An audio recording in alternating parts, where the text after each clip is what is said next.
నీ దయను కనికరమును మాపై ఉంచి శక్తి కలిగిన బలమైన నీ స్వరాన్ని వినడానికి కృప చూపుతూ వచ్చిన అపారమైన నీ ప్రేమను బట్టి కృతజ్ఞతాస్తుతులు చెల్లిస్తున్నాను నాయన.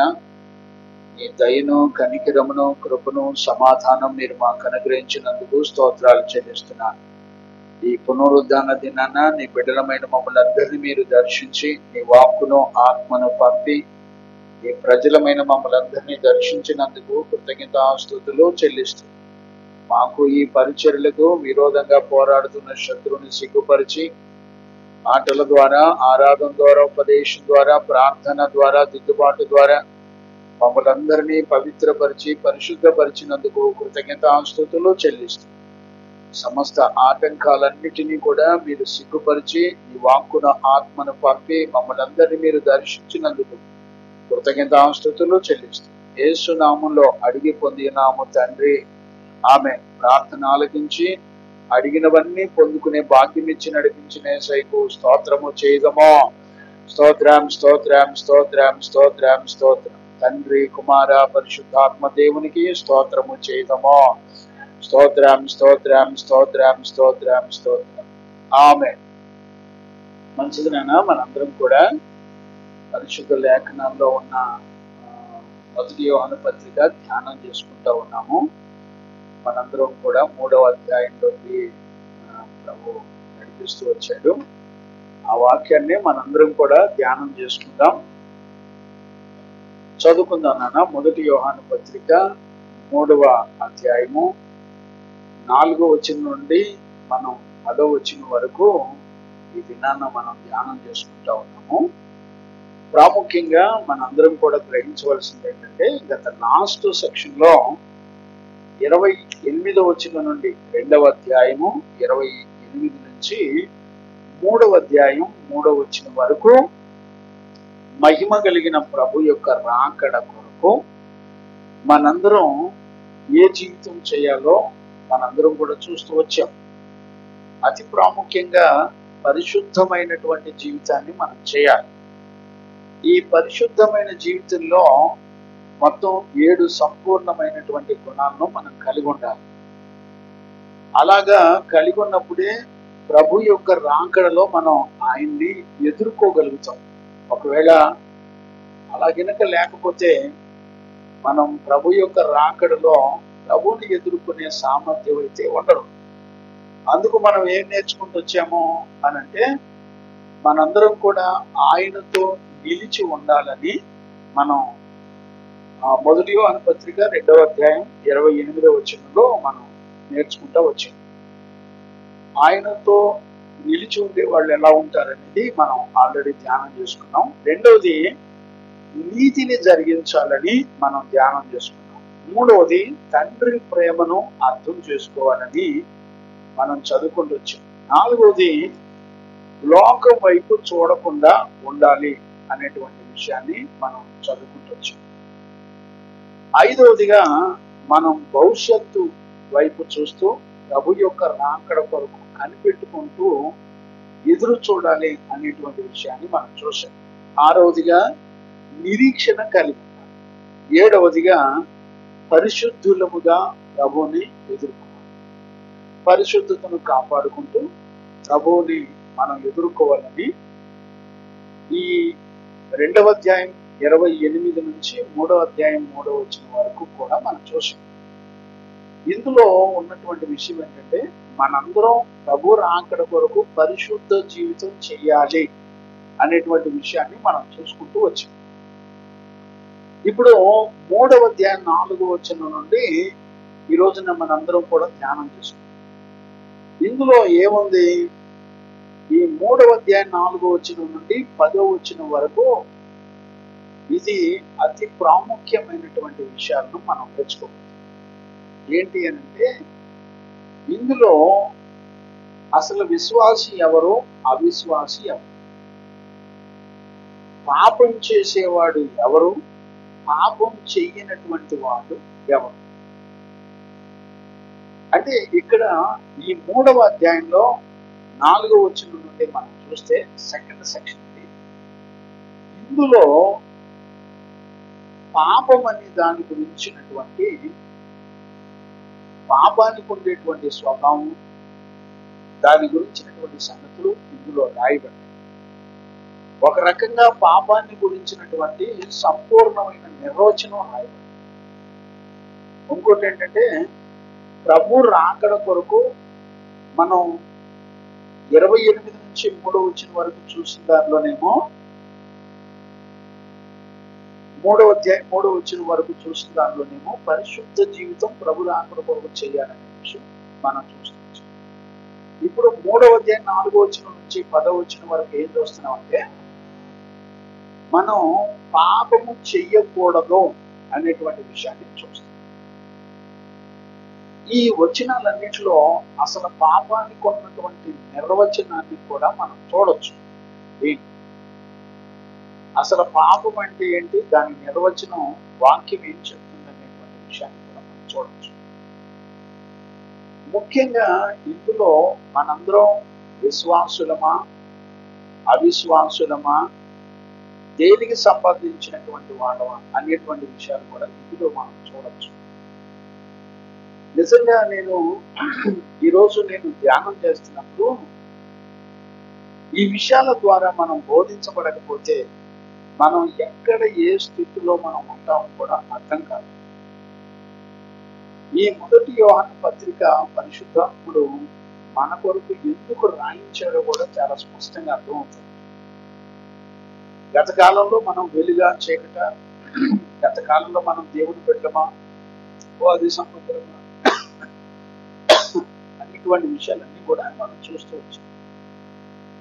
మనకి ఆశ్చర్యం కలిగించేది ఏంటంటే యోహాను మాట్లాడుతున్నాడు ఆత్మపూర్ణుడై కాబట్టి సరిపోయింది, కానీ ఇదే విషయాలు ఒక దైవజనుడిగా సంఘాన్ని గురించి మాట్లాడడం మొదలు పెడితే ఖచ్చితంగా ఇదెక్కడ బోధరా నాయన మీకన్నా మెంట్లా అని చెప్పి చాలా కఠినమైనటువంటి నిర్ణయాలు తీసుకుంటాం కూడా.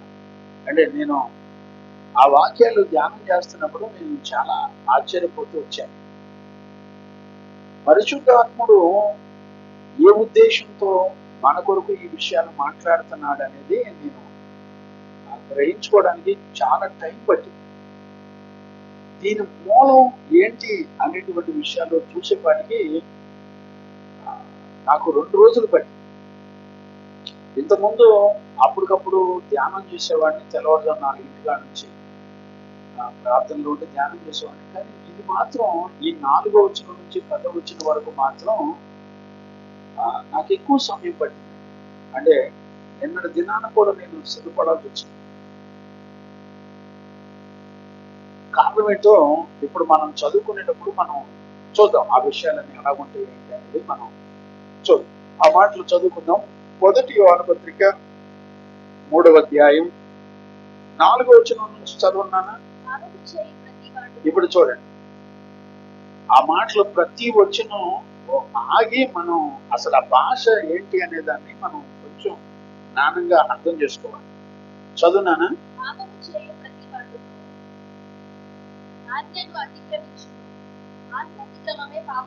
ఇప్పుడు చూడండి, జాగ్రత్తగా మనం దేవుని వాక్యాన్ని గ్రహించుకుంటాం. చూడండి, పాపము చేయు ప్రతివాడు ఆజ్ఞను అతిక్రమించుచున్నాడు. ఆజ్ఞ అతిక్రమమే పాపము. ఇప్పుడు చూడండి, ఈ 4వ వచనంలో దేవుడు మాట్లాడుతున్న మాట గురించి మనం కొంచెం కాన్సన్ట్రేషన్ చేయాలి. పాపము చేయు ప్రతివాడు ఆజ్ఞను అతిక్రమిస్తున్నాడు. ఆజ్ఞ అతిక్రమే పాపం. ఇప్పుడు చూడండి, ఒక పాపాన్ని గురించినటువంటి నిర్వచనాన్ని ఇక్కడ 4, 5 వచనాల్లో దేవుడు చెప్తాడు. మనకి ఎంతవరకు అర్థమైంది? 5వ వచనం కూడా చదువునానా? పాపములను తీసివేయుటకై ఆయన ప్రత్యక్షమాయనని మీకు తెలియను. ఆయన యందు పాపమేమీ లేదు. మీరు గమనించారా?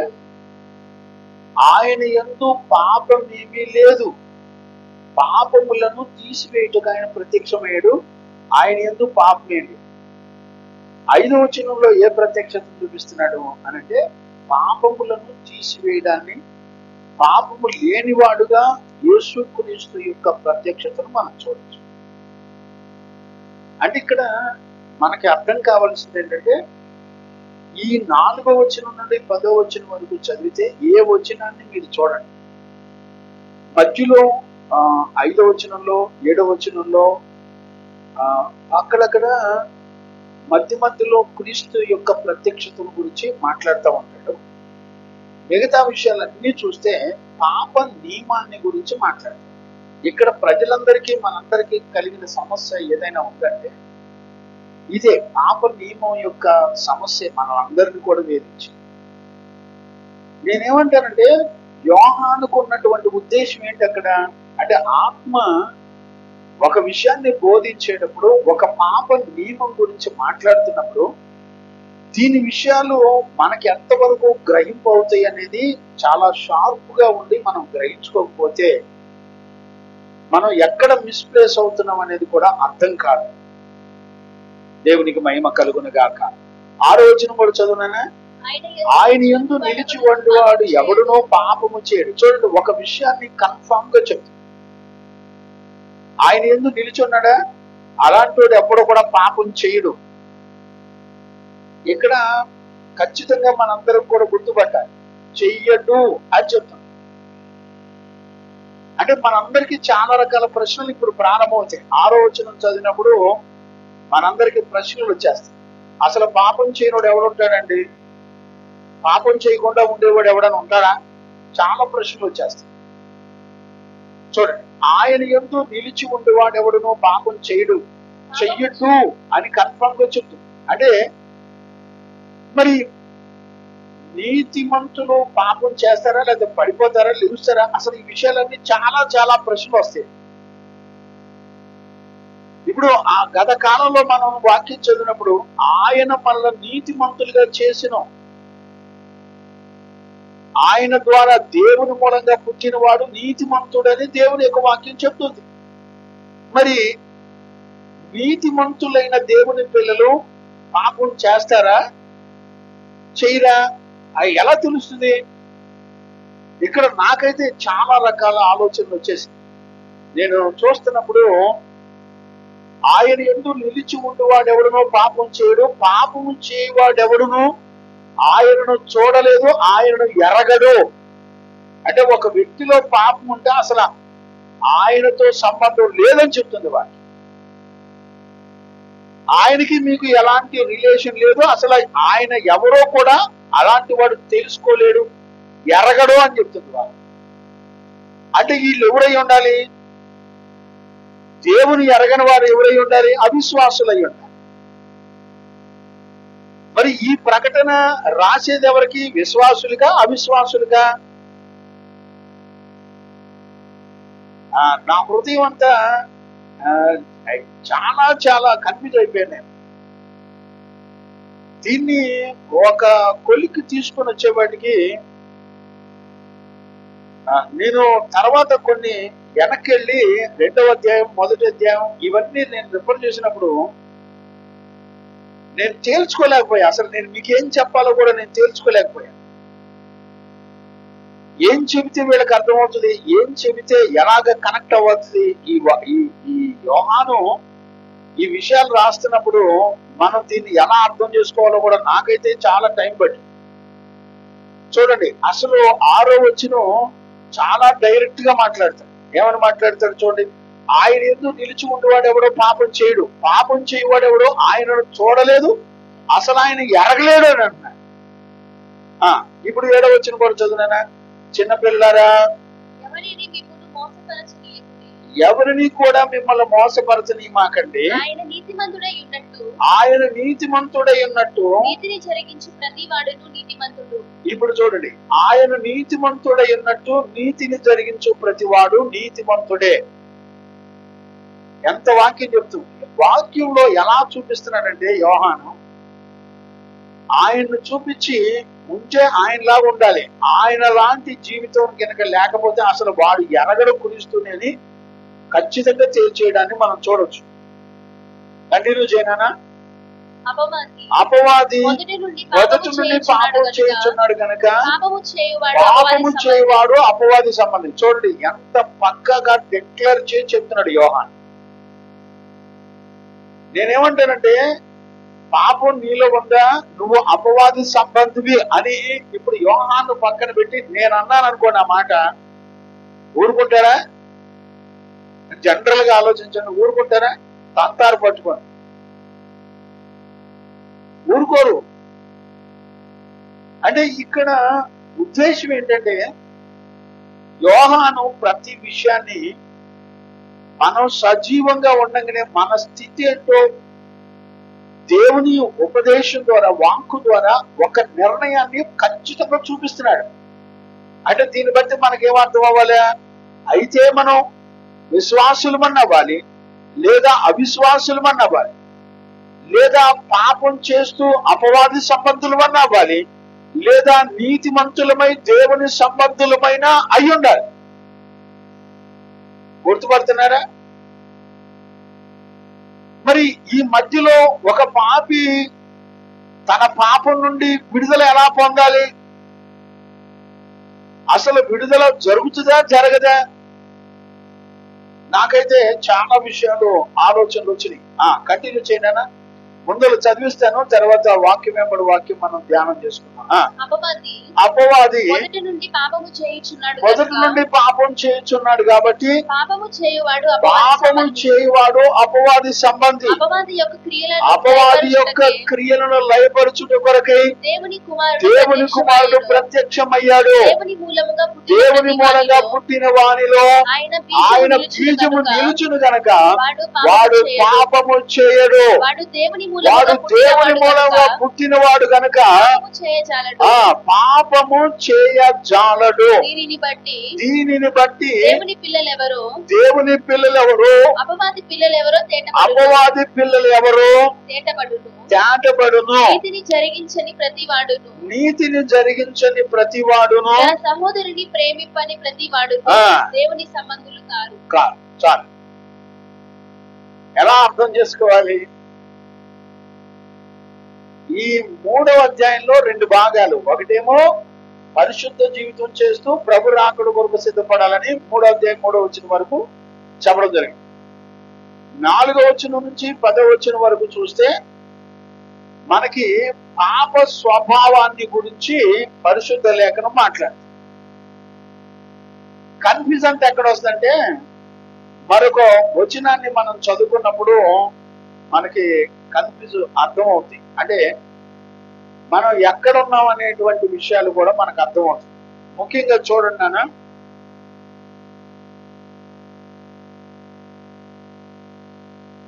ఇక్కడ 7వ వచనాన్ని ఒకసారి నేను మళ్ళీ జ్ఞాపకం చేస్తాను. చదువు నాన్న. 7వ వచనం, చిన్న పిల్లలారా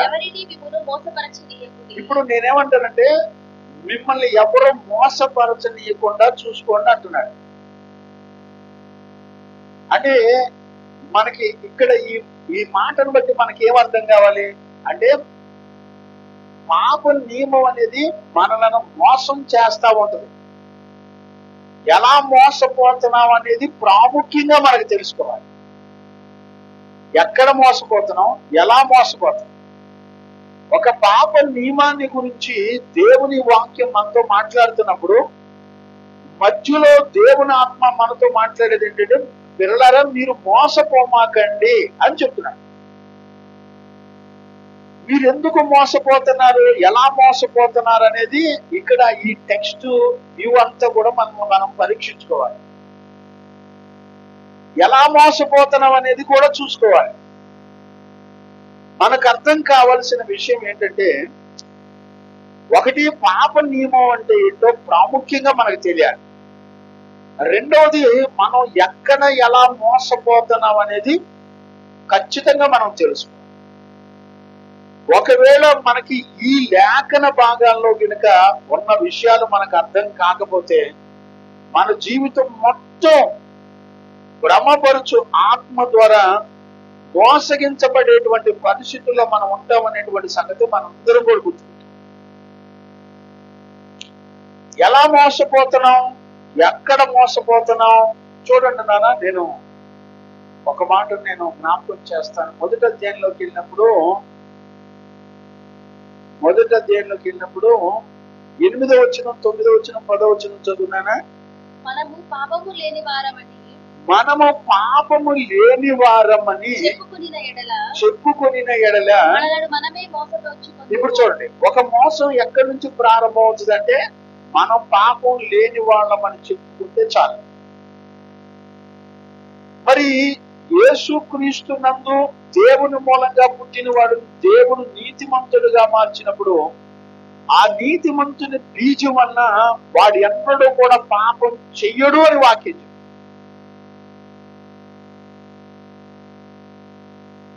కంటిన్యూ చేయనా?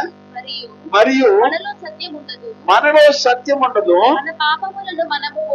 ఇప్పుడు చూడండి, మనము పాపములను ఒప్పుకొని ఎడల ఆయన నమ్మదగిన వాడు నీతిమంతుడును గనక ఆయన మన పాపములను క్షమించి సమస్త దుర్నీతి నుండి మనలను పవిత్రులుగా చేయును. మనము పాపము చేయలేదని చెప్పుకొని ఎడల ఆయనను అబద్ధికునిగా చేయవారమగుదు అగుదుము. మరియు ఆయన వాక్యము మనలో ఉండదు. ఆ 2వ వచనం, 1వ వచనం కూడా చదువునా? నా చిన్న పిల్లలారా, పాపము చేయకుండుటకై ఈ సంగతులు మీకు రాస్తున్నాను. ఎవడైనా పాపము చేసిన ఎడల, ఇప్పుడు చూడండి, ఎవడైనా కూడా పాపము చేసిన ఎడల నీతిమంతుడైన యేసుక్రీస్తు అనేటువంటి ఉత్తరవాది తండ్రి యొద్ద మనకున్నాడు. ఆయనే మన పాపములకు శాంతికరమై ఉన్నాడు. ఇప్పుడు చూడండి, ఒకవేళ మీలో ఎవరైనా పాపం చేశారా, మన కొరకు నీతిమంతుడైన యేసుక్రీస్తు అనేటువంటి ఉత్తరవాది మనకున్నాడని చెప్తున్నారు. 3వ అధ్యాయంలోకి వచ్చేప్పటికి, 2వ అధ్యాయంలోకి వచ్చేప్పటికి, 1వ అధ్యాయంలోకి వచ్చేప్పటికి ఈ 3 రిఫరెన్సుల్లో తేడాన్ని మనం గుర్తుపట్టండి. అసలు దేవుని మూలంగా పుట్టినోడు పాపమే చేయడని వాక్యం చెప్తుంది. 2వ అధ్యాయంలోకి వచ్చేప్పటికి ఎవడైనా ఒకవేళ పాపం చేస్తే నీతిమంతుడైన ఉత్తరవాది మనకున్నాడు, ఆయన మనలను క్షమిస్తాడు, మనకు విడుదల ఇస్తాడని చెప్తుంది. ఇప్పుడు మనం దేని నమ్మాలి? మనం ఒకవేళ పాపం లేని వారమని చెప్పుకుంటే మనలను మనమే మోసపరుచుకుంటాం. మన పాపాలు కనుక మనం ఒప్పుకుంటే మనందరినీ కూడా పాపములను క్షమించి నీతిమంతుడైన యేసుక్రీస్తు నమ్మదగిన వాడు, ఆయన మన పాపములు క్షమించి మనల్ని నీతిమంతుడిగా చేస్తున్నాడని వాక్యం. ఒక దేవుని చేత నీతిమంతుడిగా చేయబడిన వాడు ఎన్నడూ కూడా పాపం చేయడని 3వ అధ్యాయం కన్ఫామ్ గా చెప్తుంది. మరి 2వ అధ్యాయంలో ఒకవేళ ఎవరైనా పాపం చేస్తే అలాంటి వ్యక్తికి యేసుక్రీస్తు అనేటువంటి ఉత్తరవాది ఉన్నాడని చెప్తుంది. ఇప్పుడు అసలు సిన్నర్ ఎవరు? ఇంతకి విశ్వాస అవిశ్వాస? యోహాన్ ఏమంటాడంటే పాపం చేయు ప్రతివాడు అపవాది సంబంధి. అక్కడ ఏం జరుగుతుందంటే అక్కడ కన్ఫర్మ్ గా డిక్లరేషన్ జరిగిపోతుంది. దేవునికి మహిమ కలుగును గాక. Praise the Lord. 10వ వచనంలో ఏమంటాడు? 1వ అధ్యాయంలో మనము పాపము చేయలేదని చెప్పుకొనిన ఎడల ఆయనను అబద్ధికునిగా చేయవారము. ఇప్పుడు చూడండి, పాపం లేదని చెప్పుకుంటేనేమో దేవుణ్ణి అబద్ధికునిగా చేస్తున్నాం అంటే, మరి ఏ వాక్యాన్ని కన్ఫర్మ్ చేసుకోవాలి? ఇక్కడ ఏ వాక్యాన్ని బట్టి మనం ఏ స్థితిలో ఉన్నాం అనేది ఎలా తెలుస్తుంది? పాపం లేదని చెప్తేనేమో ఆయన అబద్ధికుడిగా చేస్తున్నాం. ఒకవేళ పాపం ఉంటేనేమో నీతిమంతుడైన ఉత్తరవాది మనకున్నాడు, ఆయన దగ్గరికి వెళ్ళి క్షమాపణ అనండి, ఆయన క్షమిస్తాడని చెప్తుంది వాక్యం. అసలు దేవుని మూలంగా పుట్టినోడు అసలు ఏ పాపం చేయడని, ఒకవేళ పాపం ఎవడైనా చేస్తే వాడు ఖచ్చితంగా అపవాది సంబంధని 3వ అధ్యాయంలో ఖచ్చితంగా చెప్పేస్తున్నాడు. అంటే ఒక పాప నియమం తెలియటం అనేది మనకెంత అవసరమో ఇప్పుడు అర్థం చేసుకోండి. అంటే ఒక పాప నియమాన్ని గురించినటువంటి సంగతి మన హృదయాలను, మన ఆలోచనలో ఎరిగి ఉండకపోతే మనం ఎక్కడ ఎలా మోసపోతామో తెలియదండి. నిజంగా దీన్ని ఎలా ఫైండ్ అవుట్ చేయాలో కూడా నాకు అర్థం కాల. దేవునికి మహిమ కలుగునగాక. Praise the lord. హల్లెలూయా. దేవునికి మహిమ కలుగునగాక. అంటే ఈ వాక్య ప్రకారం విశ్వాసి పాపం చేయడా? లేదు, విశ్వసించినవాడు నీతిమంతుడైన వాడు, దేవుని చేత నీతిమంతుడిగా తీర్చబడిన వాడు మరి ఎన్నడూ పాపం చేయడా? ఏంటి దీని భావం? దీన్ని ఎలా అర్థం చేసుకోవాలి? ఒకవేళ ఎవరైనా చేస్తేనేమో వాడు ఖచ్చితంగా పోవాల్సిన సంపదని వాక్యం చెప్పేస్తాడు. అందుకని దీన్ని ఎలా గ్రహించాలో కూడా నేను చాలా కన్ఫ్యూజ్ అయిపోయాను. దీన్ని ఎలా చెప్పాలో కూడా నాకు అర్థం కాదు. కానీ దేవుడు చక్కటి ఓపెనింగ్ ఇచ్చాడు. చాలా స్పష్టంగా మనకు అర్థమయ్యే విధంగా దేవుడు బోధిస్తున్నాడు. దేవునికి మహిమ కలుగునగాక. Praise the lord. హల్లెలూయా.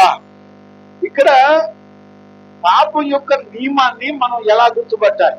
పాపం ఎలా భ్రమపరుస్తుంది, దేనిని పాపం అని అంటారు అనేది ప్రాముఖ్యంగా మనం ఈ విషయాన్ని మనం ఫైండ్ అవుట్ చేస్తే అప్పుడు ఇక్కడ యోహాను ఆత్మ ద్వారా ఏ విషయాన్ని ఇక్కడ ఖచ్చితంగా బోధించి చెప్తున్నాడు అనేది మనకు అర్థమవుతుంది. దేవునికి మహిమ కలుగునుగాక. Praise the Lord. మళ్ళీ ఒకసారి ఆ మాటలు జ్ఞాపకం చేస్తాను. మళ్ళీ ఒకసారి వెళ్ళండి నాన్న. 1 యోహాను పత్రిక 3వ అధ్యాయంలోకి వెళ్ళండి. 4వ వచనాన్ని మళ్ళీ ఒకసారి చదవండి నాన్న. పాపము చేయు ప్రతి వాడును. ఇక్కడ చూడండి, పాపము చేసేటువంటి ప్రతి వాడును ఆజ్ఞను అతిక్రమించును. ఇక్కడ చూడండి, పాపం ఎవరైనా చేస్తున్నప్పుడు ఆ పాపం చేస్తున్నాడు అని దేనిని బట్టి తెలుసుకోవాలట? దేనిని బట్టి తెలుసుకోవాలి అంటే వాక్యం ఏం చెప్తుందంటే ఆజ్ఞను అతిక్రమిస్తారు వాడు. దీన్ని బట్టి ఇప్పుడు మనకేం అర్థం కావాలి?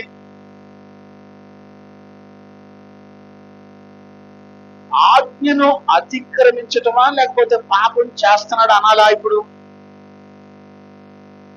చూడండి, పాపము చేయు ప్రతివాడు ఆజ్ఞను అతిక్రమించును. ఆజ్ఞ అతిక్రమమే పాపం. ఇప్పుడు మనందరికీ తేటగా అర్థమైనట్టు ఉంది కదా? ఏం అర్థమైంది చూడండి. అంటే ఇప్పుడు మనకేం తెలిసి ఉండాలి? దేవుని ఆజ్ఞ ఎరిగిన వారమై ఉండాలి. ఒకవేళ ఆజ్ఞలను గనక మనం మర్చిపోతే, దేవుని మరచు జనులందరూ పాపం చేస్తే అలా మరిచిపోతే దేవుని మరచు జనులందరూ ఏమైపోతారట? ఎక్కడున్నది? కీర్తనల పుస్తకంలో 9వ అధ్యాయమా? ఎక్కడది? 17వ వచనం చూడండి. కీర్తనల పుస్తకం 9వ అధ్యాయం 17వ వచనం చదువునానా? దుష్టులను దేవుని మరచు జనులందరూ అని రాశాడా లేదా? ఇక్కడ కూడా మన యోహాను పత్రికలో ఏమని చదివాం? పాపము చేయు ప్రతివాడు అని రాయబడి. ఇక్కడ చిన్నోడు లేదు, పెద్దోడు లేదు, ఎర్రోడు లేదు, నల్లోడు లేదు, పొట్టోడు లేదు, చిన్నపిల్లలు లేరు, యవనస్తులు లేరు, వృద్ధులు లేరు, బాలురు ఎవరైనా సరే పాపము చేస్తే ఇక్కడ వాక్యం ఏమని చెప్తుందండి? చదువునానా? దుష్టులను దేవుని మరచు పోయేటువంటి జనులు. నేనేమంటానంటే దేవుని మరచు జనులందరూ అనొచ్చుగా, దుష్టులను అని ఎందుకు అనాలి? అంటే పాపం చేసేవాడు దేన్ని విడిచిపెడతాడంటే ఆజ్ఞను విడిచిపెడతాడు. అంటే అర్థం ఏంటి? తన బ్రతుకు జీవితంలో దేవుని ఆజ్ఞతో నాకు ఎలాంటి సంబంధం లేదు, నా మటుకు నేనే. జ్ఞానంగా అర్థం చేసుకోండి. దేవునికి మహిమ కలుగునుగాక. Praise the lord. హల్లెలూయా. వాక్యం ఏం చెప్తుంది? ఆజ్ఞను అతిక్రమించటం అంటే అర్థం ఏంటి? ఈరోజు నిజంగా మనందరం కూడా గ్రహించుకోకపోతే చాలా ప్రమాదంలో పడతాం. అంటే ఖచ్చితంగా మోసగించబడతాం. అందుకనే 7వ వచనంలో మనం చదివినప్పుడు ఏమంటాడంటే, నా చిన్న పిల్లలారా ఎవరిని మిమ్మల్ని మోసపరచనీకండి. చూడండి, మోసపరచబడకూడదు అంటే అర్థం ఏంటి? మోసపరచబడకుండా ఉండడానికి నీకేం చెయ్యాలి అనంటే ఆజ్ఞను ఎరిగిన వారమై ఉండాలి. గుర్తుపట్టారా? ఆజ్ఞను మర్చిపోవడానికి ముందల మీరు దుష్టులను అని చెప్తూ వచ్చాడు. ఆ మాట కీర్తనలు 9:17 వచనంలో మనం చదువుతున్నాం. ఆ మాట చదువునానా? దుష్టులను. ఇప్పుడు చూడండి, దుష్టులను అని ప్రారంభించిన తర్వాత అంటే మర్చిపోయేవాడు ఎవడు? దేనికి సంబంధించినోడు? అర్థమవుతుందా మీకు? అంటే మోసం ఎక్కడ జరుగుతుంది? ఆజ్ఞతో నీకు సంబంధం లేకుండా బ్రతికే తలంపు కలిగి ఉండటమే మనలను మనం మోసపరుచుకుంటున్నాం. ఎంతవరకు గుర్తుపెట్టుకుంటారు చెప్పండి? చూడండి, జాగ్రత్తగా కనెక్ట్ అవ్వకపోతే ఇక్కడ పాప నియమాన్ని గురించి దైవజనుడు మాట్లాడుతున్నప్పుడు దైవజనుడిలో ఉన్నటువంటి ఇంటెన్షన్, లేకపోతే దైవజనుడు హృదయంలోకి తొంగి చూడగలిగిన అనుభవంలోకి రావాలి.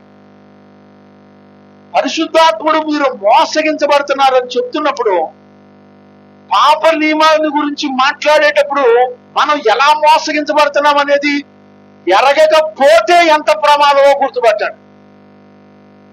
మరలా చెప్తున్నాను, జాగ్రత్తగా ఉండండి. వాక్యం పాప నియమాన్ని గురించి తెలుసుకునేటప్పుడు మీరు మోసగించబడతారు, జాగ్రత్త అని వాక్యం చెప్తుంది. అంటే అర్థం ఏంటి? పాప నియమం యొక్క విలువలు ఏంటో నీ మనసుకు అర్థం కాకుండా శత్రువైన అపవాది ఏం చేస్తాడు? వాడు ఏం చేస్తాడంటే నెమ్మదిగా ఆజ్ఞ నుండి నిన్ను తొలగిస్తాడు. అంటే అర్థం ఏంటి? నీకు దేవునికి సంబంధం లేదు. నువ్వు నీ శరీరం బలహీనమైంది గనక, అది ఎప్పుడు కూడా పాపంతో పొత్తు కలిగి ఉంటుంది గనక దాని విషయంలో నువ్వెక్కడా ఆలోచించక్కర్లేదు. కానీ నీ ఆత్మను రక్షించుకోవడానికి నువ్వు ప్రార్థనకి వెళ్ళు. నీ ఆత్మను రక్షించుకోవడానికి దేవుని సన్నిధికి వెళ్ళు. అంతేనా సత్యమయ్య గారు? నీ శరీరంతో నీకేం బాధ లేదు. అది శరీరం బలహీనమైంది కనుక అది ఖచ్చితంగా పాపం చేస్తుంది. శరీరం నిట్టూర్పులు ఏడుస్తుంది కనుక అది ఖచ్చితంగా లోకంతో పొత్తు పెట్టుకుంటుంది. కనుక శరీర విషయంలో నువ్వేమి ఆలోచించొద్దు. కానీ నువ్వు ఆలోచించవలసింది ఏంటంటే నీ ఆత్మను రక్షించుకోవడానికి నువ్వు ప్రార్థనకి వెళ్ళాంటారు. పరిశుద్ధ గ్రంథం చెప్తుంది, నీ పాప నియమం అంతా పనిచేసేది ఎక్కడ? నీ రక్త మాంసాల్లోనే. ఇది ఎక్కడి నుంచి వచ్చింది అంటే నీ తల్లిదండ్రులు, నీ పితరులైన ఆదాము దగ్గర నుంచి, అవ్వ దగ్గర నుంచి. ఇది ఆదాము మొదట పాపం చేసినప్పుడు ఆదాము నుంచి మనకు సంప్రాప్తమైంది. గుర్తుపట్ట. ఒకని వలన కలిగిన అపరాధము చేత మనందరం కూడా పాపులముగా తీర్చబడ్డామని రోమా పత్రికలో స్పష్టంగా దేవుని యొక్క వాక్యం చెప్తుంది.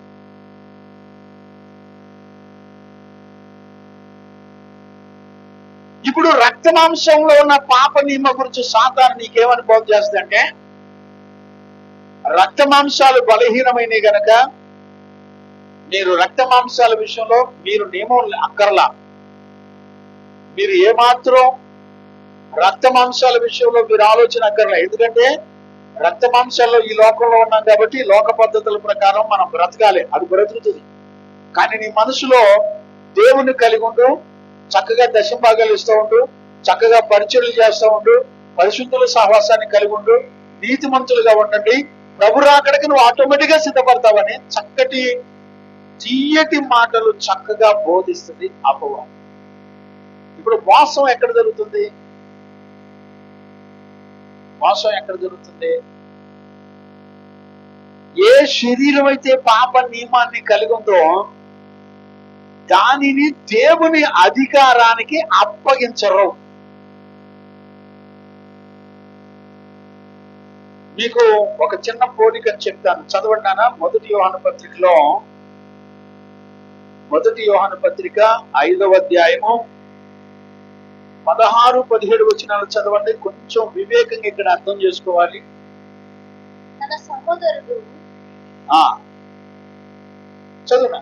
తన సహోదరుడు మరణకరము కాని పాపము చేయగా, చూడండి, తన సహోదరుడు మరణకరము కాని పాపము చేయగా ఎవడైనను చూచిన ఎడల అతడు వేడుకొనును. ఇప్పుడు చూడండి, ఇంతవరకు మీరు అర్థం చేసుకోండి. ఇక ఇంతవరకు ఏం అర్థం చేసుకుంటాం అంటే, తన సహోదరుడు అంటే ఎవరు? పక్కన ఉన్నటువంటి సహోదరుడు. తన సహోదరుడు మొదలు మనమేమై ఉండాలి? నీతిమంతులు అయి ఉండాలి, లేదా విశ్వాసం కలిగిన పరిశుద్ధులమై ఉండాలి. ఇప్పుడు నీ సహోదరుడు దేవుని లేఖనాల విషయంలో ఒకవేళ హేతుబద్ధమైనటువంటి కారణం పాపం చేయడానికి కారణం ఏదైనా అవ్వచ్చు, కానీ పాపం చేసాడు అనుకోండి. మరణకరము కాని పాపము చేసిన ఎడల, మరణకరము కాని పాపము చేయగా ఎవడైనా దాన్ని చూచినప్పుడు అతడు వేడుకొనును. అంటే ఇప్పుడు అతనికి ఏ యాక్షన్ ఉంది? పాపం చేశాడండి. ఇక్కడ మరణకరము కాని పాపం అంటే అర్థం ఏంటి? రాయపు గారు 75 ఏళ్ళు వచ్చినాయి కదా, మరణకరం కాని పాపం అంటే ఏంటి?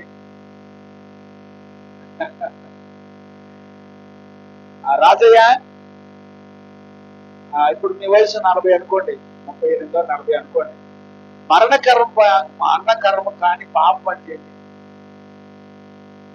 ఎలా అర్థం చేసుకోవాలి? కుమారమ్మ, ఎలా అర్థం చేసుకుంటాం? ఎలా చెప్తారు?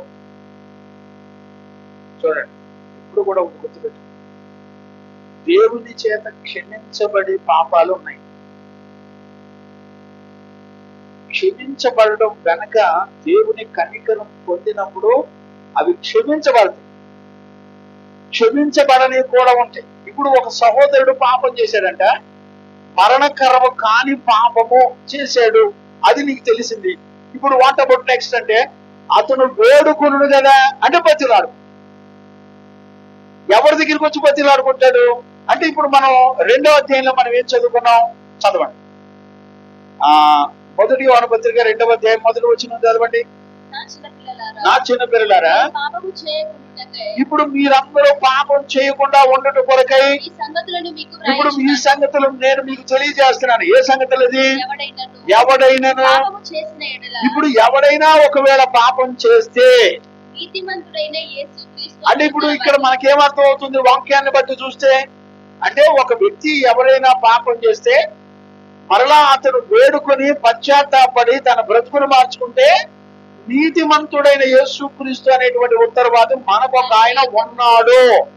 అంటే వాక్యం ఒక విషయాన్ని కన్ఫర్మ్ చేసి చెప్తుంది. ఏ విషయం చెప్తుంది? మనకంటూ ఒక నీతిమంతుడైన ఉత్తరవాది ఉన్నాడు. అతని దగ్గరికి వెళ్తే ఆయన కనికరించడం వల్ల, ఆయన క్షమించబడినప్పుడు, ఆయన చేత క్షమించబడితే అతడు కనికరించబడి పాపక్షమాపణ పొందుతాడని వాక్యం చెప్తుంది. మరి యోహాను 3వ అధ్యాయంలో మనం 4-5 వచనాల్లో మనం చదువుకుంటూ 6వ వచనంలోకి వచ్చినప్పుడు, 6వ వచనం ఒకసారి చదువునానా? ఆయన యందు నిలిచి ఉన్నాడెవడో కూడా పాపం చేయడు, పాపము చేయువాడెవడును ఆయనను చూడలేదు. అసలు పాపం చేసేవాడెప్పుడు కూడా అసలు ఆయన అంటే ఏంటో ఎరగడు, తెలీదు అని వాక్యం. దీన్ని ఎలా అర్థం చేసుకోవాలి? ఇంకా 8వ వచనం చదివితే, అపవాది మొదటి నుంచి పాపం చేయుచున్నాడు కనుక పాపం చేయి ప్రతివాడు అపవాది సంబంధి. ఇప్పుడు చూడండి, యాక్షన్స్ లేవు ఇక్కడ. యోహాను ఈ మాట చెప్పడంలో ఉద్దేశం ఏంటి? పాపం ఒక వ్యక్తిలో కనబడితే వాడు అపవాది సంబంధి అని ఖచ్చితంగా వాక్యం చెప్తుంది ఇక్కడ. అక్కడేమో మనం మొదటి యోహాను పత్రిక 5:16-17 ఇదే పత్రికలో చూస్తేనేమో, మీలో ఎవడైనా సహోదరుడు అనబడ్డ వాడు ఒకవేళ మరణకరము కాని పాపం ఎవడైనా చేస్తే అతడు మరలా దేవుని దగ్గర పశ్చాత్తాపడి ఒప్పుకుంటే అతనికి యాక్షన్ ఉంది. మళ్ళీ ఒకసారి దాన్ని చదవండి నాన్న. మొదటి యోహాను పత్రికలో 16:5 అధ్యాయంలో తన సహోదరుడు మరణకరము కాని పాపము చేయగా ఎవడైనను చూచిన ఎడల అతడు వేడుకొనును. మంచిది, వేడుకొనును. అతనిని బట్టి దేవుడు మరణము కాని పాపము చేసిన వారికి జీవము దయచేయును. చూడండి, దేవుడు మరణకరము కాని పాపము చేయు వారికి ఏమిస్తున్నాడంటే మీరు గుర్తుపట్టారా?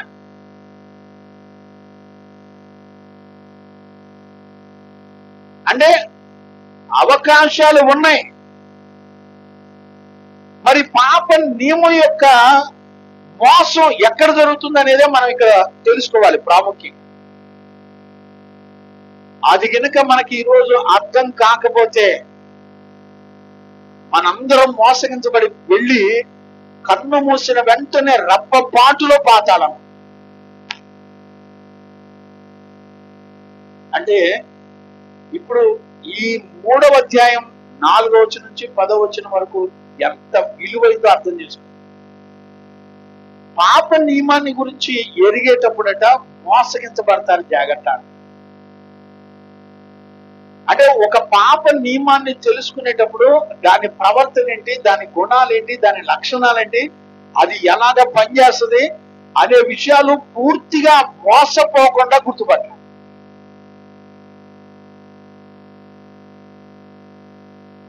అలాగనక గుర్తుపట్టకపోతే మనం ఖచ్చితంగా మోసపోతాం. నాకు నిన్న ఇవాళ నాకు చాలా టైం తీసుకోవాల్సి ఒక అందులో దీన్ని నేను ఎలా ప్రజెంట్ చేయాలి, పిల్లలకి ఎట్లా చెప్పాలి. ఒక పక్కేమో పాపం చేసినోడు అపవాది సంబంధం అంట, నీతిమంతుడు దేవుని మూలంగా కూర్చోడు, అసలు ఎవడో పాపం చేయడు అంటాడు. అదే 2వ అధ్యాయంలోకి వచ్చేప్పటికి ఎవడైనా పాపం చేశాడా, నీతిమంతుడైన ఉత్తరవాది ఉన్నాడు అంటాడు.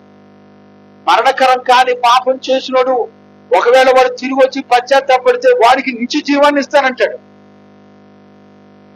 ఏడకొస్తే నీతిమంతుడు అసలు ఎన్నడూ కూడా పాపం చేయడు, దేవుని మూలంగా పుట్టినోడు పాపం చేయడు అని కన్ఫర్మ్ గా ఖచ్చితంగా వాక్యం చెప్తుంది. దీన్ని ఎలా అర్థం చేసుకోవాలి?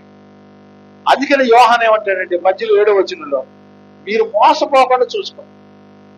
అంటే పాప నియమం యొక్క ప్రభావాన్ని మనం ఖచ్చితంగా చాలా చాలా జాగ్రత్తగా గుర్తుపట్టకపోతే ఖచ్చితంగా మనందరం కూడా తప్పిపోతాం అనేటువంటి విషయాన్ని ఖచ్చితంగా గుర్తుపెట్టుకోవాలి. దేవునికి మహిమ కలుగును గాక. Praise the lord. హల్లెలూయా. పాప నియమం ఏమని చెప్తుంది? ఎప్పుడైతే దేవుని యొక్క చట్టాన్ని, లాని బ్రేకప్ చేస్తే, ఏ మనిషి అయినా బ్రేక్ చేస్తే దట్ ఈస్ ఆల్ సిన్ అంటారు. వీటన్నిటికంటే ప్రాముఖ్యమైనది ఏంటో చెప్పనా? రోమపత్రిక 14వ అధ్యాయంలో చివరి వచ్చిన అనుకుంటా చూడండి, 14, 23, 22 ఎక్కడ ఉంటుంది చూడండి. విశ్వాసము కానిదేదో అది పాపం అని రాయబడి ఉంటుంది. ఆ మాట కూడా చదవండి. 23 చదువునానా. అవమానించువాడు తిరిగిన ఎడల విశ్వాసము లేకుండా తిరును, విశ్వాసం లేకుండా తింటాడు కనుక దోషి అని తీర్పునందును. విశ్వాస మూలము కానిది ఏదో. ఇప్పుడు చూడండి, ఇప్పుడు జాగ్రత్తగా అర్థం చేసుకో. విశ్వాసం మూలము కానిది ఏదో అది పాపము అంటే అర్థం ఏంటి? ఇప్పుడు నేనేమంటానంటే విశ్వాసం నీకు ఎలా వస్తుంది అంటే ఇప్పుడు మనకేమర్థం కావాలి? విశ్వాసం మూలము కాని విషయాల్లో సాతాను ఖచ్చితంగా మనల్ని మోసం చేస్తూ ఉంటాడు.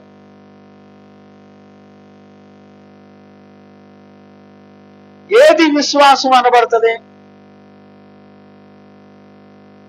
చెప్పండి ఒకళ్ళు. పోనీ విశ్వాసం ఎప్పుడు వస్తుంది? మీరు గుర్తుపట్టండి. ఎక్కడది? రోమాపత్రిక 5:17 ఎక్కడది? ఏమనుంటుందంటే వినుట వలన విశ్వాసం కలుగుతుంది అనే మాట ఎక్కడది?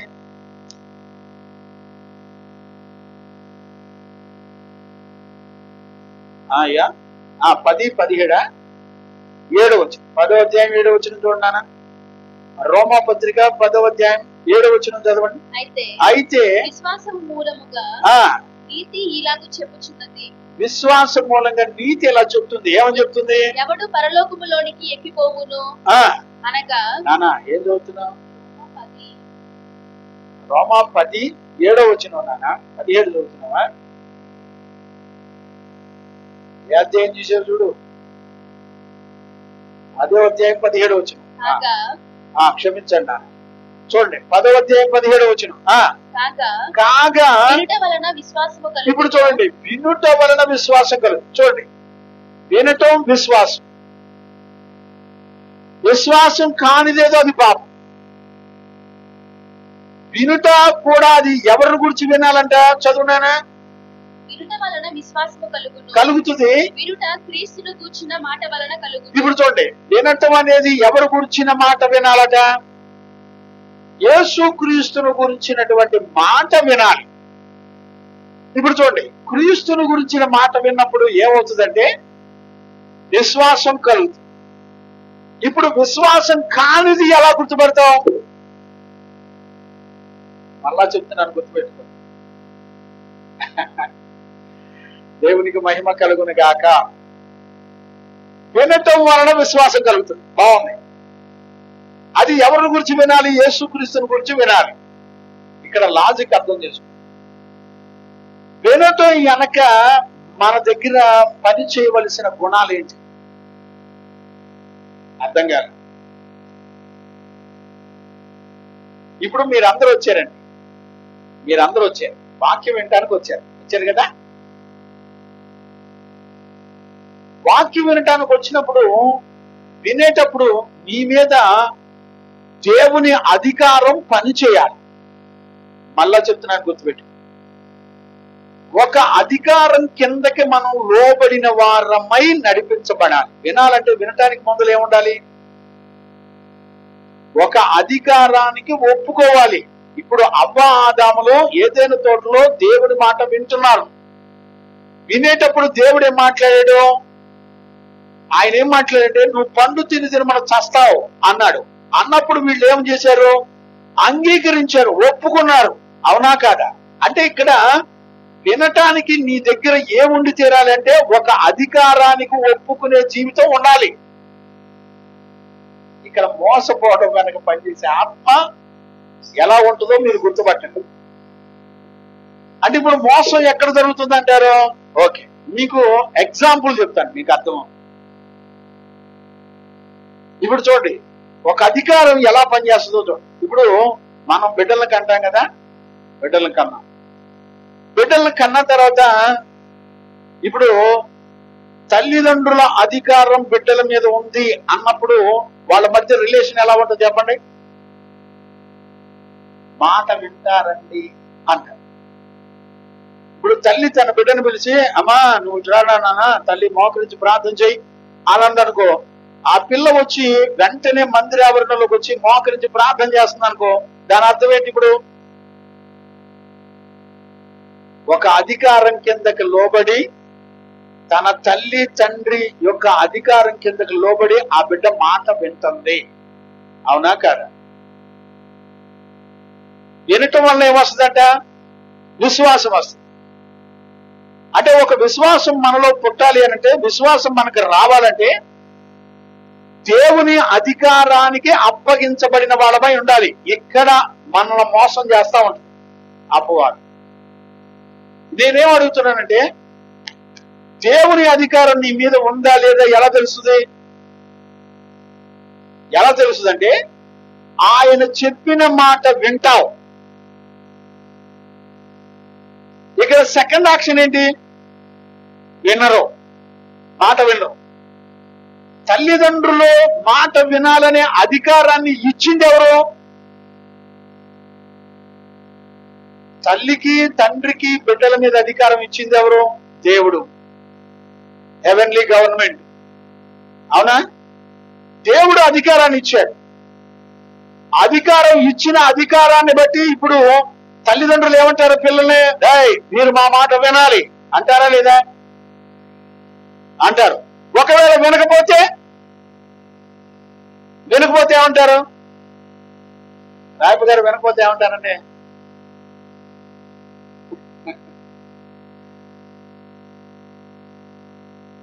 ఏమంటారు? వీడు అసలు నాకు ఇట్లేదు, వీడెవడో, వీడికి నాకు సంబంధం అంటారా అనరా? రాయపు గారా ఎంతవా వచ్చితే నిజమే. మాట వినేటప్పుడు ఏం పనిచేస్తుంది? అధికారం పనిచేస్తుంది. ఈ అధికారం ఎవరిచ్చారు? దేవుడిచ్చాడు. అవునా కాదా? ఇప్పుడు ఆజ్ఞాతిక్రమం అంటే ఏంటి? ఇప్పుడు తల్లిదండ్రుల అధికారం కిందకి పిల్లలు రారు, వినరు, లోబరు. నువ్వు చెప్పింది విను అంటే ఇప్పుడు ఏం జరుగుతుంది? వాళ్ళు విశ్వాసులా అవిశ్వాసులా? విశ్వాసులా పిశాసులా? గుర్తుపడుతున్నారా? ఇప్పుడు సాతాను మనల్ని ఎక్కడ మోసం చేస్తున్నాడు? దేవుని అధికారం కింద లేకుండా, పరిశుద్ధుల యొక్క అధికారం కిందకి లేకుండా మిమ్మల్ని ఏం చేస్తా ఉంటాడు? ఒప్పుకోనివ్వడు. నేనేమని అడుగుతున్నానంటే, మీరు ఈ భూమండలం మీద ఉన్నంత వరకు ఒక అధికారానికి లోబడి, ఇది దేవుని ఆజ్ఞ ప్రకారంగా, దేవుని యొక్క కట్టడ ప్రకారంగా మనందరం తల్లిదండ్రులకు అధికారానికి కింద లోబడి, దేవుని అధికారం కింద లోబడి బతకాలి అనే సిస్టమ్ మనకి లేదు. ఏం పర్లేదు, శరీరంలో నీకు ఎవరి మీద నీకు అధికారం లేదు. నీ శరీరం నీ ఇష్టం, నీకు నచ్చినట్టుగా బ్రతుకు.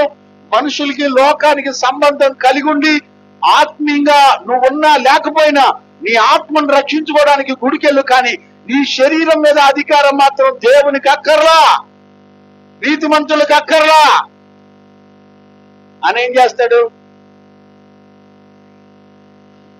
మీరు గుర్తుపెట్టుకోండి, తల్లిదండ్రులకు లోబడుతున్న పిల్లలు ఎగ్జాక్ట్లీ దైవజనుడు కూడా ఏ మాట చెప్తే ఆ మాట లోబడిపోతాయి. వాళ్ళు కనుక తల్లిదండ్రులు కనుక దేవునికి లోబడతలేదు అనుకోండి, వాళ్ళకి దేవునితో కూడా అటాచ్మెంట్స్ లేవనుకోండి, పిల్లలు కూడా ఎగ్జాక్ట్లీ దేవుని విషయాల్లో అటాచ్మెంట్స్ ఉండవు వాళ్ళకి.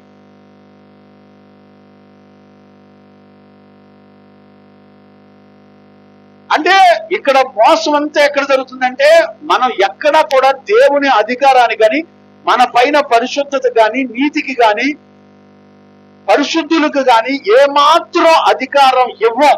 గుడికి వెళ్తాం, ప్రార్థనకి వెళ్తాం, కానీ మీ పిల్లల్ని కంట్రోల్లో పెట్టడానికి దైవజనుడికి అధికారం ఇస్తారండి? నీ భర్త మీద అధికారం చేయడానికి దైవజనుడికి అధికారం ఇస్తారండి? ఇప్పుడు నీ భార్యని సంఘంలో నిలబెట్టి నేను గద్దిస్తాను, భర్త ఊరుకుంటాడా? భార్య ఊరుకుంటుందా? పిల్లలు ఊరుకుంటారా గారు? ఇప్పుడు చెప్పండి. ఒక పాప నియమాన్ని ఎరిగి ఉండడానికి దేవుని వాక్యం ఏం చెప్తుంది తెలిసిన? ముందల నువ్వు దేవుని అధికారం కిందకి రాలా.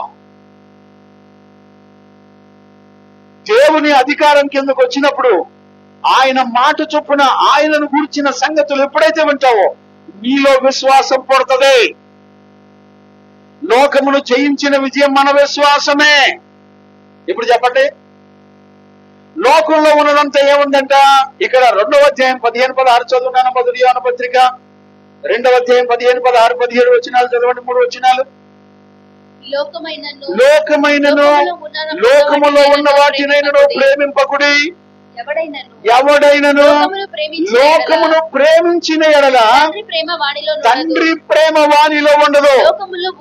లోకములో ఉన్నదంతయు అనగా శరీరాశయు, నేత్రాశయు, జీవపు డంబమును ఆ తండ్రి వలన పుట్టినవి కావు. ఇవన్నీ కూడా లోక సంబంధమైనవే. లోకమును దాని ఆశయు గతించిపోవచ్చు. ఇప్పుడు చూడండి, లోకం దానికి ఉన్నటువంటి ఆశలు మొత్తం గతించిపోతాయి. దేవుని చిత్తమును జరిగించువాడు. గమనించారా? ఇప్పుడు దేవుని చిత్తం అంటే ఏంటి? దేవుని చిత్తం అంటే ఏంటి? దేవుని చిత్తం అంటే ఏంటన్నా, దేవుని అధికారం కింద ఎవరైతే లోబడి బ్రతుకుతారో అప్పించుకుని అది దేవుని చిత్తం. Praise the Lord. ఇప్పుడు నీ బిడ్డలను చూడండి, నీ భర్తను చూడండి, నీ భార్యను చూడండి. నీ బంధుమిత్రులు చూడండి, ఉన్నారండి దేవుని అధికారానికి లోబడ్డారండి. ఒక అధికారానికి లోబడినప్పుడు నువ్వెప్పుడు చూసినా ఎక్కడ జీవించాలి? ఎక్కడ జీవించాలి? ఇప్పుడు తల్లిదండ్రుల అధికారానికి పిల్లలు లోబడ్డారు.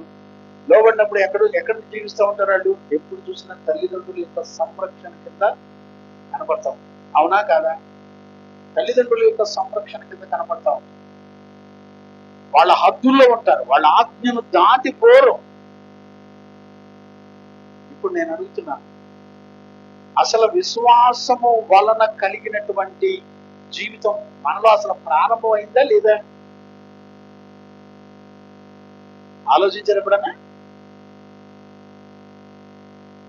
ఇంతవరకు అసలు మనం విశ్వాసులమో కాదో కూడా తెలియదు. విశ్వాసులమో విశ్వాసులమో కాదో కూడా తెలియదు. నేను తండ్రిగా దైవజనుడిగా మిమ్మల్ని బతిలాడుతున్నాను, మీరు కరెక్ట్ గా అర్థం చేసుకోండి. మనుషుల జ్ఞానం మూలంగా పుట్టే విశ్వాసం వేరు, దేవుడు నీలో పుట్టించే విశ్వాసం వేరు. మొదటి కొరింథీ పత్రిక 2వ అధ్యాయం 4వ వచనం. మొదటి కొరింథీ పత్రిక 2వ అధ్యాయం 4వ వచనం. మీ విశ్వాసము మనుషుల జ్ఞానమును ఆధారము చేసుకొనక. ఇప్పుడు చూడండి, మనుషుల జ్ఞానమును ఆధారం చేసుకొనక దేవుని శక్తిని ఆధారము చేసుకొని ఉండవలెను. దేవుని శక్తిని ఆధారం చేసుకొని ఉండాలి. అర్థమవుతుందా లేదా? దేవుని శక్తిని ఆధారం చేసుకోవడం అంటే ఏంటి? ఇప్పుడు నేనేమంటానంటే, ఈ మధ్య కాలంలో పృథ్వీ ఏంటిది బెల్లంపల్లి ప్రవీణ్ గారు, పృథ్వీ ప్రవీణ్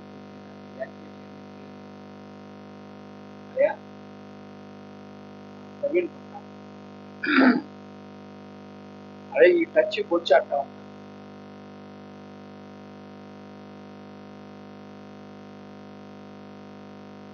బెల్లంపల్లి ఆయన మోస్ట్ సీనియర్ అమ్మా. ఆయన పిల్లలు వచ్చారు. ఏ లోపం ఉన్నది మీరు? ఆయన పిల్లల కంటే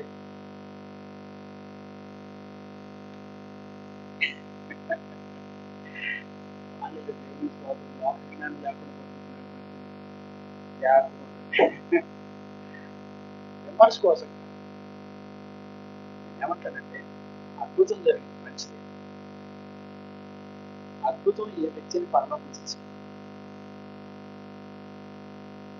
అద్భుతం దేవుని గుర్తుపట్టడానికి ఉపయోగపడవచ్చు, కానీ బుద్ధి స్వభావం మార్చే శక్తి దేనిలో ఉంది? విశ్వాసం, లేకపోతే ఉపదేశం, వాక్యం. వాక్యం నమ్మినప్పుడు ఆ వాక్యం ఏం చేస్తుంది? మనిషిని పవిత్రపరిచి, పరిశుద్ధపరిచి, క్లీన్ అండ్ గ్రీన్ చేస్తుంది. అవునా? ఏ వాక్యాన్ని నమ్మేవో ఆ వాక్యం నీలో ఏం చేస్తుంది? కార్యశుద్ధీకరణ చేసి అది ఏం చేస్తుంది? ఆ వాక్యాన్ని నమ్మిన వాక్యం నిన్ను పవిత్రపరుస్తూ ఉంటుంది. ఇది రూల్. ఇప్పుడు మెరకల్ని నమ్మేవా, అద్భుతాన్ని నమ్మేవా, దేన్ని నమ్మేవా? నేనేమంటానంటే, యోహాను ఎందుకు మీరు మోసపోవద్దు అని అంటాడు? ఒక వాక్య విషయంలో మీకు గ్రహింపు కాకపోతే మీరు మోసగించబడతారు. నా చిన్నపిల్లలారా, పాప నియమం గురించి మీరు తెలుసుకునేటప్పుడు మీరు మోసగించబడతారు, జాగ్రత్త. అంటే ఇక్కడ భక్తిలో ఏం జరుగుతుందంటే, అసలు నీకు తెలియాల్సిన పాప నియమం దాని రూల్ నీకు తెలియట్లా. అది ఎక్కడ నేను మోసం చేస్తుందో నీకు తెలియట్లా.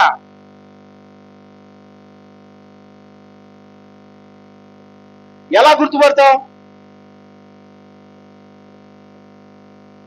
ఆలోచించడానికి కూడా కాన్సన్ట్రేషన్ కావాలండి. నేనేమంటే, ఒక విషయాన్ని గురించి దేవుని వాక్యం ద్వారా ప్రభు మాట్లాడినప్పుడు కాన్సన్ట్రేషన్ గా మరొకసారి వినడానికి ఒప్పుకుంటాను.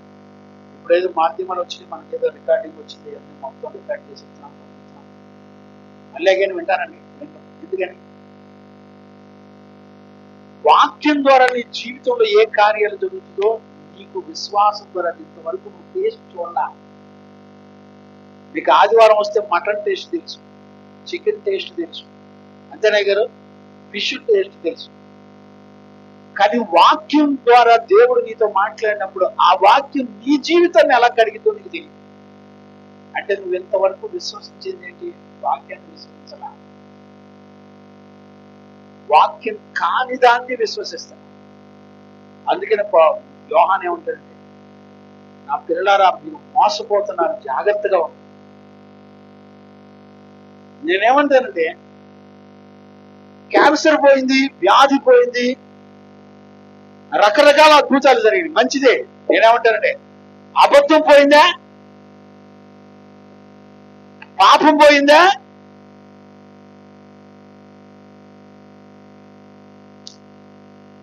అవిశ్వాసులంతా ఎక్కడుంటారని రాశాడు?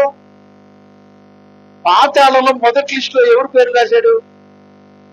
అవునా? అర్థమవుతుందా?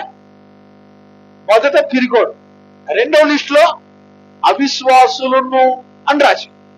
అంటే అర్థం ఏంటి? ఇప్పుడు ఆలోచించరా? మొట్టమొదటి నీకు వాక్యాన్ని అనుసరించి నడవడానికి నీలో పనిచేసేది ఏంటంటే పిరికితనపు ఆత్మ. దేవుని అధికారానికి అప్పగించుకుంటే అమ్మో దేవుని పిల్లలం అంటే ఫెసిలిటీస్ రావేమో, దేవుని పిల్లలం అంటే ఉద్యోగాలు రావేమో, ఇండియన్ క్రిస్టియన్ అని పెట్టుకుంటే ఉద్యోగాలు రావేమో. ఈ పిరికి ఆత్మ కలిగినోడు ఖచ్చితంగా ఎక్కడ ఉంటాడు? పోయి పాతాళంలో ఉంటాడు. ఇక్కడ మనం మోసపోతున్నాం. ఇంతకీ పాప నియమం అంతా ఎక్కడ దొరుకుతుందంటే నువ్వు శరీరంలో ఉన్నావు కనుక, శరీరం బలహీనమైంది కనుక ఏం కాదు, దానికి నచ్చినట్టు నడిచిన నీ మనస్సాక్షి మంచిది కదా, నీ మనస్సాక్షి బాగుంది, నువ్వు రక్షించబడతావని చెప్తావు. ఈరోజు నువ్వు ఎట్ట బతికినా నువ్వు మందిరానికి వచ్చి వాక్యం విని మనుషులను సంతోషపెట్టే జీవితం చేయి, నువ్వు ఖచ్చితంగా పర్లేదు అని బోధిస్తున్నావు.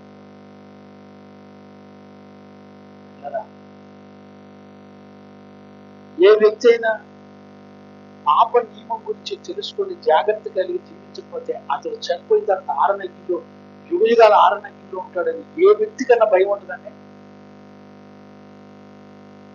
ఆదివారం మటన్ తేకపోతే పిల్లలు నోరు తెలిసి ఏం మమ్మే మటన్ తేలేదేంటి అంటే దొరగారు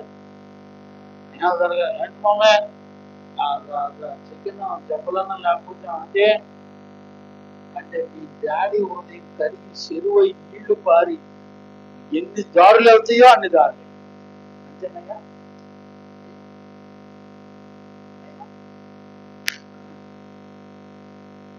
అక్షయ్కి అయితే ఏ దారి అక్కడ ఎందుకని చెప్పదు.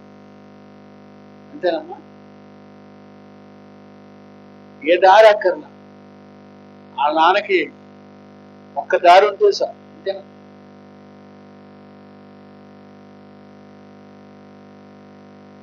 చాలా చాలా జాగ్రత్తగా గుర్తుపట్టకపోతే నాన్న ఖచ్చితంగా మనం మోసం.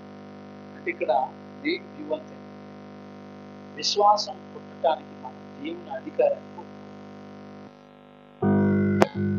ఇప్పుడు నీ భర్తను చూసినప్పుడు నా భర్త దేవుని అధికారం కింద బ్రతుకుతున్నాడనే తలంపు మీకు వచ్చింది ఎప్పుడైనా?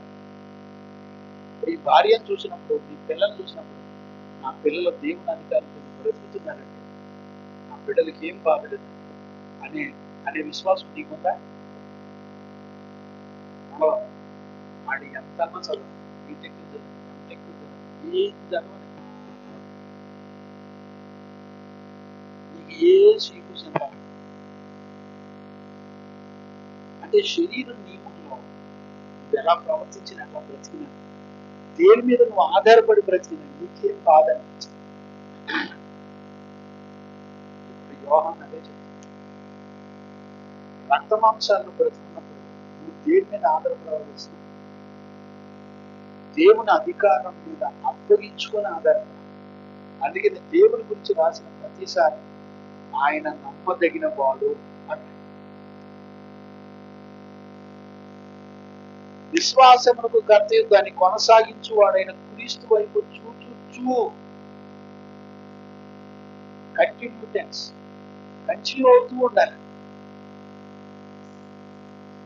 ఇక్కడ పాప నియమానికి ఉన్న బలమిట్టు చెప్తున్నాను. మనుషుడు దేవుని అధికారం కింద లేకుండా నేను ఎవరికీ లెక్క చెప్పక్కర్లేదు, నేను ఎవరికీ సమాధానం చెప్పాల్సిన అవసరం లేదు. నా బ్రతుకు నా ఇష్టం, నా ఆలోచన, నా నిర్ణయం. నాకు నచ్చితే ప్రార్థనకి వెళ్తా, లేకపోతే లేదు. నాకు కుదిరితే వెళ్తాను, లేకపోతే లేదు.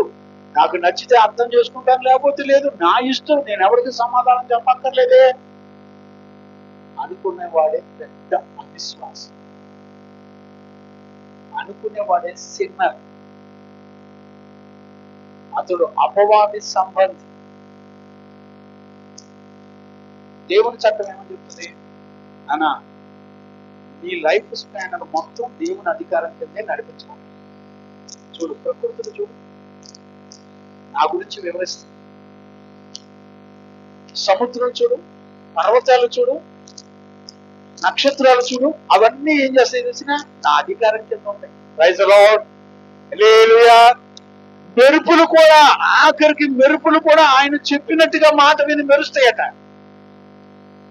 మంచు కూడా ఆయన చెబితే మంచు పడుతుందట.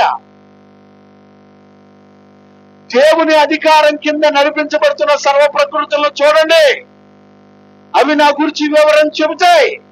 రోమపత్రిక 1వ అధ్యాయం 19-20 వచనాలు చదువునానా. ఎందుకనగా దేవుని గురించి తెలియశక్యమైనదేదో అది వారి మధ్య విశదపరచబడి ఉంది. దేవుడు అది వారికి విశదపరచెను. ఆయన అదృశ్యమైనటువంటి లక్షణము అనగా ఆయన నిత్య శక్తియు దైవత్వమును జగదుత్పత్తి మొదలుకొని సృష్టింపబడిన వస్తువులను ఆలోచించుట వలన. అయ్యా, మీకు దేవుని గురించి తెలియసక్యమైనదేదో మొత్తం ఈ సర్వ ప్రకృతుల వైపు చూడండి. వాటిని చూసినప్పుడు ఆయన మహిమా ప్రభావాలు మీకు అర్థమవుతాయి. అవి ఎలా లోపడుతున్నాయి చూడండి. మరి మీరెందుకు లోపడుతున్నా, మనం ఎందుకు లోపడతలేదండి అంటే, మనం దేవుని అధికారం కిందకి ఒప్పుకోకుండా మనం ఏం చేస్తున్నాం అంటే, దుష్టుడి యొక్క అధికారం కింద ఉండి పేరుకు మాత్రం సంఘంలోకి వచ్చి పరిశుద్ధులకు కనపడుతూ కానుకలు ఇస్తూ ప్రార్థన చేయించుకుంటూ నడుస్తున్నాం. అంటే నీకేం తెలియదు, ఇక్కడ దేవుని అధికారం కింద ఉన్నప్పుడే దేవుడు ఒక్కడే నిన్ను పవిత్రపరచగలడు, దేవుడు ఒక్కడే నిన్ను పరిశుద్ధపరచగలడు, దేవుడు ఒక్కడే నిన్ను నీతిమంతుడుగా చేయగలిగిన వాడు. అంటే నువ్వు దేవుని మీద కాకుండా ఎవరి మీద ఆధారపడ్డావు? లోకం మీద, మనుషుల మీద, మనుషుల చేత కల్పించబడిన పద్ధతుల మీద భక్తిని నేర్చుకుని చేస్తావు. అందుకని నీ విశ్వాసం మనుషుల చేత, మనుషుల దగ్గర చూసి నేర్చుకున్న విశ్వాసం నీ దగ్గర పనిచేస్తుంది తప్ప విశ్వాసమునకు కర్తయు దాన్ని కొనసాగించువాడైనా క్రీస్తు వైపు చోట్ల. ఎందుకంటే ఆయన పుట్టించిన విశ్వాసం నీలో ఉంటే ఆయన నీలో ఆ విశ్వాసాన్ని కొనసాగింపచేసి ఈ లోకంలో ఏది అడ్డొచ్చినా వాటన్నిటిని జయించే స్థిర విశ్వాసం మనకి కలుగుతుంది. నేను అడుగుతున్నాను, ఇప్పుడు మన దగ్గర దేవుని అధికారాన్ని ఒప్పుకొని ఆయన గురించినటువంటి వాక్యాన్ని విని విశ్వసించి ఆ విశ్వాసం మనల్ని నడిపిస్తూ లోకంలో దేవునికి విరోధంగా వచ్చే వాటన్నిటిని జయించుకుంటా లోకమును జయించిన విజయం మన విశ్వాసమే అనే వాక్యం మన జీవితంలో నెరవేరుతుందంటే, ఇది జరగట్లేదంటే మనందరం నెంబర్ 1 అవిశ్వాసం, మనందరం మోసగించబడేటువంటి దృష్టిలో ఆజ్ఞ లేకపోయినా అధికారానికి అప్పగించుకోకపోయినా మన బతుకులేంటో తెలుసండి. ఇశ్రాయేలు ప్రజలకు రాజు లేనప్పుడు ఏం జరిగింది తెలుసా? చదవండి, ఒక మాట చెప్తాను. న్యాయాధిపతులు చదవండి. న్యాయాధిపతుల పుస్తకంలో 21-25 చదువునాను. న్యాయాధిపతుల పుస్తకం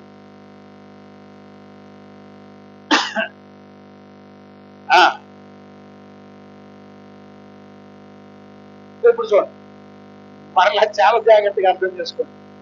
మళ్ళీ చదువునానా. ఆ దినములలో ఇశ్రాయేలీయులకు ఎవరు లేరంట? రాజు లేడు. ప్రతి వాడును తన ఇష్టానుసారంగా ప్రవర్తిస్తున్నాడు. రాజు లేడు, అధికారి లేడు. నేనేమని అడుగుతున్నానంటే, ఈ రోజున దేవుని అధికారాన్ని నీ జీవితం అప్పగించబడిందా? నీ భార్య నీ కొరకు సాక్ష్యం చెప్తుందా?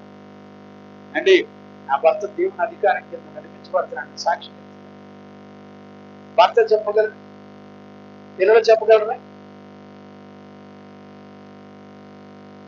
భయం లేదండి. అంటే ఇంతవరకు మన జీవితంలో దేవుని అధికారానికి సంపూర్ణంగా అప్పగించుకోలేదు కనుక, మనకి ఆత్మ విషయంలో విశ్వాసం లేదు కనుక ఇప్పుడు మనం ఎవరో అవిశ్వాసం. అందుకనే దేవుడి చట్టం ఏమని చెప్పింది? ఆజ్ఞ అతిక్రమమే పాపం. ఇక నువ్వేం చేయాలా? ఏం చేస్తావు అంటే అర్థం ఏంటి? నీకు దేవుడు ఇచ్చిన ఆజ్ఞ కిందకి నువ్వు ఇంతవరకు రాలేదు. భయం ఎట్లేదండి? మోసం ఎక్కడ జరుగుతుందో భయం ఎట్లేదా? దైవజనులు మమ్మల్ని ఎందుకు ప్రేమించేవాడు తెలిసిన? మేము కూర్చొని వాక్యం వినేటప్పుడు అండి, ఆ మాటలు గ్రహింపైనప్పుడు దుఃఖంతో నింపబడేవాడు. ఎందుకు మీ హృదయం పగలలేదో తెలిసిన?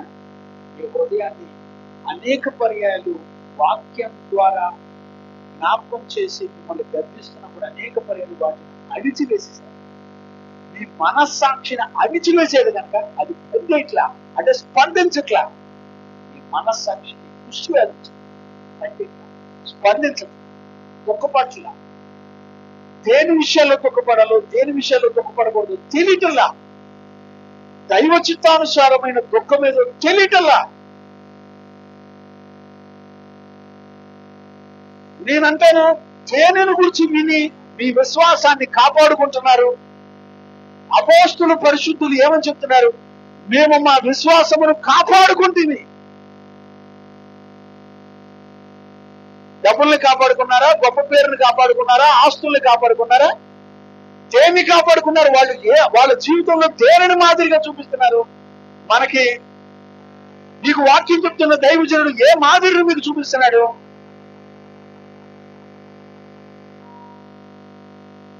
దేవునికి అసాధ్యమైందంటూ ఏది లేదండి. దైవిక స్వస్థతల బ్రతుకు ప్రాణాలు కూడా నష్టపరుచుకొని మీ కళ్ళ ముందర దేవుని శక్తిని రుజువుపరుస్తున్నా కూడా పరిశుద్ధుల అధికారానికి అప్పగించుకునే పిల్లలు ఉన్నారండి. కుటుంబం ఉందండి. ఆలోచించండి. పరిశుద్ధ లేఖనం ఉదయం మాట్లాడుతుంటే నా గుండెలు పగిలిపోతుంది. ప్రభు ఎదుట నిలబడిపోయాను. ఇలాగైతే మేము ఎక్కడున్నాం ప్రభువా? ఇలాగైతే మేము ఎక్కడెక్కడ మోసగించబడుతున్నాం నాయన. నీ గురించి విని విశ్వాసాన్ని నూతనపరుచుకోవడం కన్నా, అతి శ్రేష్టమైన ఆ అధికారం కింద ఉండడం కన్నా మరి ఏది లేదయ్యా. నేర్చుకున్నాను. నాకు ఒక కోట ఎక్స్ట్రా పెడితే వస్తారండి ఉపదేశం వింటానికి. ఆదిమ సంఘాన్ని దేంతో ప్రారంభించారు తెలిసిన? ఉపదేశమందును, సహవాసమందును, వాక్యమ ప్రార్థన ఎందును, రొట్టె విరుచుట ఎందును వాళ్ళు ఎడతెగక ఉన్నప్పుడు అద్భుతాలు జరిగినాయి. రోజు నువ్వు ఇంట్లో ఖాళీగా ఉన్నావు, అమ్మా ప్రార్థన ఉంది సాయంత్రం రండి అంటే వస్తారండి? ప్రపంచంలో నీకు కాబట్టి పిల్లలు ఉన్నారు, నీకు కాబట్టి భర్త ఉన్నాడని నీ ఇల్లు ఎందుకు? నీ ప్రపంచం ఏంటి?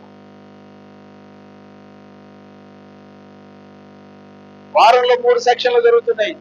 ఇప్పుడు దేవుని కృపను బట్టి 4వ సెక్షన్ కూడా స్టార్ట్ చేసి ప్రతి మంగళవారం ఓల్డ్ టెస్టిమెంట్ పాత నిబంధన గ్రంథాలు ప్రారంభించారు. మేక పుస్తకం ప్రారంభించారు. ఇంకొక అవకాశం ఇస్తే బాగుండని ఎదురు చూస్తున్నా. సబ్జెక్టులు అవట్లా, రాకడ కొరకు సిద్ధపడాలి. Praise the lord. హల్లెలూయా. దేవునికి మహిమ కలుగును గాక. Praise the lord. ఈ రోజు ఖచ్చితంగా మనందరం కూడా గుర్తుపట్టవలసింది, మనం ఎక్కడ మోసగించబడుతున్నాం అనేటువంటి విషయాన్ని గుర్తుపట్టాలి. అంటే సంపూర్ణంగా దేవుని అధికారానికి లోబడకుండా, ఆజ్ఞల విషయంలో మనకి ఆజ్ఞలకి సంబంధం లేదనుకుంటా, నీ శరీర విషయంలో ఆజ్ఞలకు నీ శరీరానికి సంబంధం లేదనుకొని బ్రతుకుతున్నారు చూసారా? నేనెవరికి లెక్క చెప్పవలసిన అవసరం లేదని బ్రతుకుతున్నారు చూసారా? అదే పెద్ద పాపం, అదే పెద్ద సిన్. ఆ విషయాన్ని చెప్తున్నాను. దేవునికి మహిమ కలుగును గాక. Praise the Lord. అందుకనే రాజు లేనప్పుడు ప్రజలు ఏమైపోయారంట? ఇష్టం అంట. మిమ్మల్ని గద్దించేవాడు ఉంటే మీకు దీవెన. మిమ్మల్ని మీ బిడ్డల్ని ఆజ్ఞ ఇచ్చిన క్రమంలో పెంచే పరిశుద్ధులు నిన్ను కనిపెట్టుకొని నిన్ను చూసే పరిశుద్ధుల చేతి కింద నువ్వు అప్పగించుకొని బ్రతికి ఎంత ధనుడది అప్పుడు విశ్వాసం పనిచేస్తుంది. ఆ విశ్వాసం ద్వారా ఇప్పుడు నీ జీవితంలో విశ్వాసం ఏం చేస్తుందంటే ప్రతి పాపాన్ని ప్రతి దాన్ని జయించే బలాన్ని ప్రతి దినము నీకు అనుగ్రహిస్తుంది. ఎప్పుడు పడిపోయిన దైవ చిత్తానుసారంగా పరిశుద్ధపరుచుకుంటూ ఉంటాం. అంటే అర్థమేంటో తెలిసిన పాపం చేసినా కూడా ఎప్పటికప్పుడు పరిశుద్ధపరచుకుంటాం. మరి ఎన్నడూ జయించిన ఒక జయ జీవితం అయితే సంపూర్ణత వైపు అనుదినము నడిపించింది. నేను ఒక మాట జ్ఞాపకం చేస్తాను. చూడండి, మత్తయి సువార్త 7వ అధ్యాయం 21 చదవన్నానా? ఎంత కూడా మనకు తెలిసిన మాట. నన్ను పిలిచి ప్రతివాడు పరలోక రాజ్యంలో ప్రవేశింపడు కానీ పరలోకమందున్న నా తండ్రి చిత్త ప్రకారము చేయువాడే ప్రవేశించును. పరలోకమందున్న నా తండ్రి చిత్త ప్రకారమే ప్రవేశించును.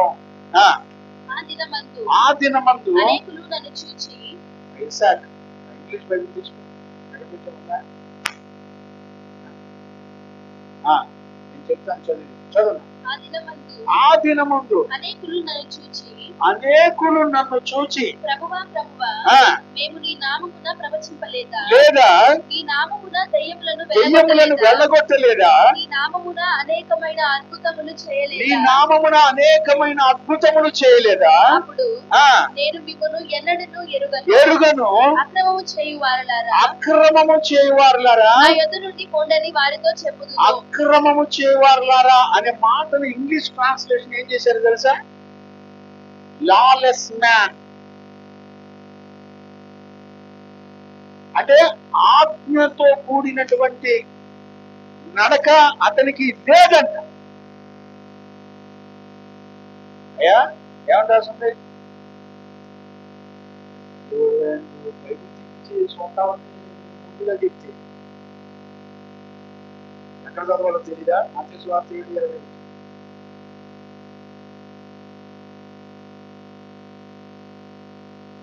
ఫోన్లన్న చూడన్నా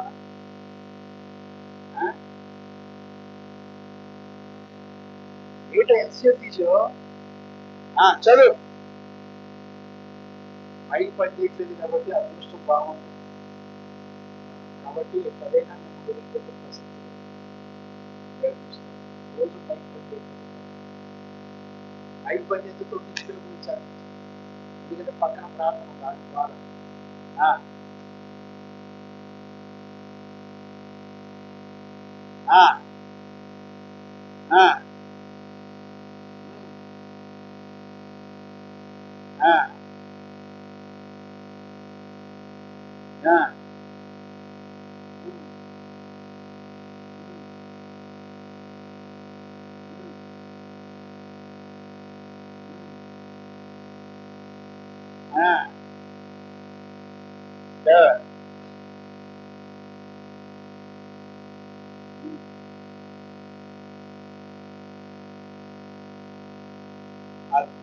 ఏమన్నా లాలెస్నెస్ అంటే లెస్నెస్ అంటే అతనికి ఆజ్ఞతో పని లేదు. మరి ఆజ్ఞతో పని లేకుండా వీళ్ళు ఎలా అద్భుతాలు చేశారు? అయ్యారు చూసారా? ఇంకా తెస్సలోని పత్రికలో కూడా చూశాను నేను. 2వ తెస్సలోని పత్రిక 2వ అధ్యాయం 3వ వచనంలో చదివినప్పుడు అక్కడ కూడా లాలెస్నెస్ మ్యాన్ అని రాయబడు. చదువున్నాను. 2వ తెస్సలోని పత్రిక 2వ అధ్యాయం 3వ వచనం చదువుతాలి. మొదట భ్రష్టత్వము సంభవించి నాశన పాత్రుడకు పాప పురుషుడు బయలుపడితేనే గాని ఆ దినము రాదు. ఏది దేవుడనబడునో ఏది పూజింపబడునో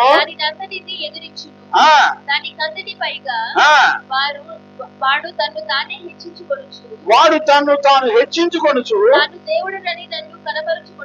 తానే దేవుడునని తన్ను తాను కనపరుచుకొనుచు దేవుని ఆలయములో కూర్చుండును. కనుక ఏ విధముగానైనను ఎవడును మిమ్మును మోసపరచనీయకుడి. చూసారా, పాప పురుషుడు అనే దగ్గర లాలెస్నెస్ మ్యాన్ అంటే అర్థం ఏంటి? వాడికి దేవుని చట్టంతో సంబంధం లేదు, కానీ అద్భుతాలు చేశాడు, సూచక్రియలు చేశాడు. దేవుని చట్టంతో సంబంధం లేనోడు ఎవరో లూసిఫర్. దేవుని ఆజ్ఞ కింద ఉండకుండా, దేవుని అధికారం కింద ఉండకుండా పనిచేసినోడు ఎవరో లూసిఫర్. ఈ రోజు ఈ సంగతులు ఎవరో తెలియట్లేదంటే సేవకులకే తెలియదు. అంటే ఈ సంగతులు సేవకులకే తెలియకుండా ఏం చేస్తున్నారు? అద్భుతాలు చేస్తున్నారు, సూచకులు చేస్తున్నారు, కంచె అంటున్నారు, బొచ్చు అంటున్నారు. వీడికి ఏం తెలీదు? వాక్యాన్ని విశ్వసించడమే తెలియదు. కానీ అద్భుతాలు సూచక్రియలు మాత్రం జరుగుతుంది. అలాంటి వాడిని ఏమంటున్నాడు? వాక్యం ఏమంటుంది? అతనికి ఆజ్ఞతో పని లేదు. ఇప్పుడు చెప్పండి, ఏం జరుగుతుంది వాళ్ళ సేవలు? నేను ఒక విషయం చెప్పినా, దేవుడు నీకు గ్రహింపు ఇవ్వాలి. వాక్యం నీకు అర్థం కావడానికి అనుమతి దేవుడు ఇస్తే నీవు పరిశుద్ధుల సహవాసాన్ని అందరూ వదిలిపెట్టి ఆయన గురించినటువంటి ప్రకటన జరుగుతున్నప్పుడు నువ్వు నీ కుటుంబం మొత్తం వచ్చి కూర్చుంటారు, చచ్చినట్టు కూర్చుంటారు. ఎందుకు? నీకేం తెలియదు. నీకేం తెలీదు? దేవుని ఆజ్ఞ. ఇప్పుడు ఆజ్ఞ అతిక్రమే పాపం. ఇప్పుడు పాప నియమం గురించి ఇప్పుడు ఏం చెప్పాలి? చెప్పండి. పాపం అంటే ఇప్పుడు ఏంటి? దాని అర్థం ఏంటి? ఆజ్ఞతో నీకు సంబంధం లేకుండా నీ ఇష్టానుసారంగా నీ స్వనీతి మీద ఆధారపడి బ్రతుకుతుంది. అన్నిటికంటే పాపం. పాపం నీకు తెలిసి నువ్వేం చేయగలుగుతావు? దేవుని గురించిన సంగతులు విశ్వాసం ఉంచి దేవుని బిడ్డలుగా నడిపించబడి ప్రతి పాపను ఏ రోజుకి ఆ రోజు పరిశుద్ధపరచు. మరి ఎన్నడూ వెనక్కి తిప్పించుకో. ఆజ్ఞను, దేవుని కట్టడలను ఆజ్ఞను అనుసరించి నమ్మకంగా బ్రతుకు. అంటే ఇప్పుడు ఈ కట్టడ గురించి ఎవరికి తెలియదు అంటే సేవకులకి తెలియకుండా ఏం చేస్తున్నారు? ఈ రోజైనా మనం గుర్తుపట్టకపోతే ప్రభు యొక్క రాకడికి సిద్ధపడలేదు. నువ్వు సాతాను కింద ఉండి, సాతాను అధికారం కింద ఉండి నడిపించబడుతున్నావా, దేవుని అధికారం కింద ఉండి నడిపించబడుతున్నావా తేల్చుకోకపోతే, ఇంతవరకు గ్రహింపు లేకపోతే ఇప్పుడైనా మనం గ్రహించవచ్చు. ఇందులో నేను 4 అంశాలు రాశాను. మూలవాక్యంలోకి వెళ్ళినా మొదటి యోహాను పత్రిక 3వ అధ్యాయం 4వ వచనం నుంచి 10వ వచనాల వరకు 4 విషయాలు రాశాను. ఇప్పుడు మనం నేర్చుకున్న మొట్టమొదటి విషయం ఏంటి? పాపం యొక్క స్వభావం. అసలు మనం పాపం అంటే ఏంటో తెలియాలి. ఇది మొట్టమొదటి. ఇంకా 3 విషయాలు నెక్స్ట్ క్లాస్ గురించి. దేవుడికి మహిమ కలుగును గాక. Praise the lord. హల్లెలూయా. ఒకసారి నేను చదివించి ముగిస్తాను. మాట చదువుతాను.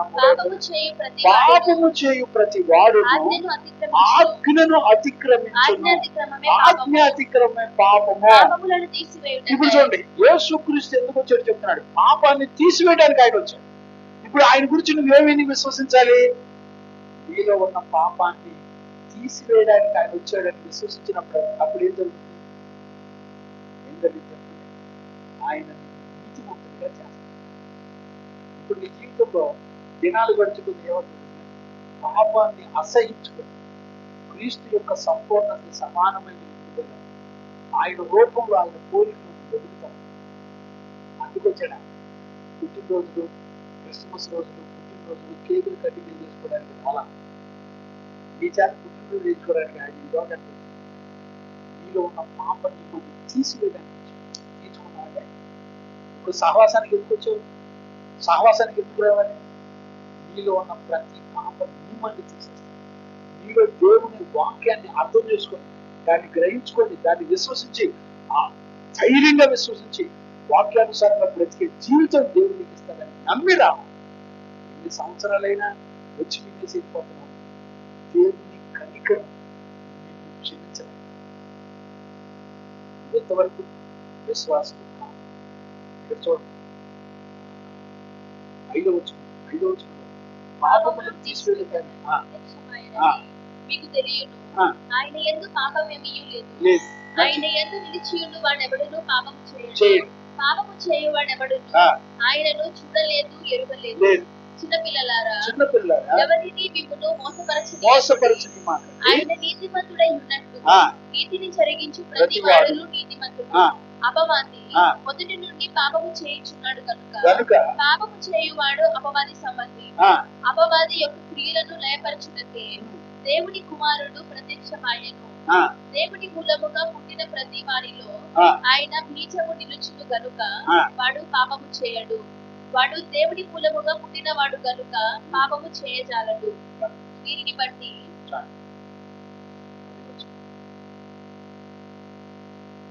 పాప నియమం గురించినటువంటి అధికారాన్ని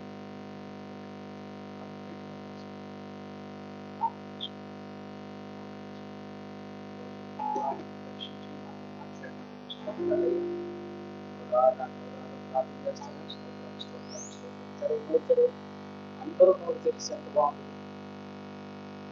praise lord, praise lord, praise lord, hallelujah, స్తుతి, స్తుతి, స్తుతి, స్తోత్రం, స్తోత్రం, స్తోత్రం, స్తోత్రం, స్తోత్రం. నా హృదయమా స్తుతించుమా, జీవము గల దేవుని నా ప్రాణమా మరువకుమా, ఆయన చేసిన ప్రతి మేలులో ఈ దినములలో నా బలము నీవే. ఈ దినములలో నా బలము నీవే.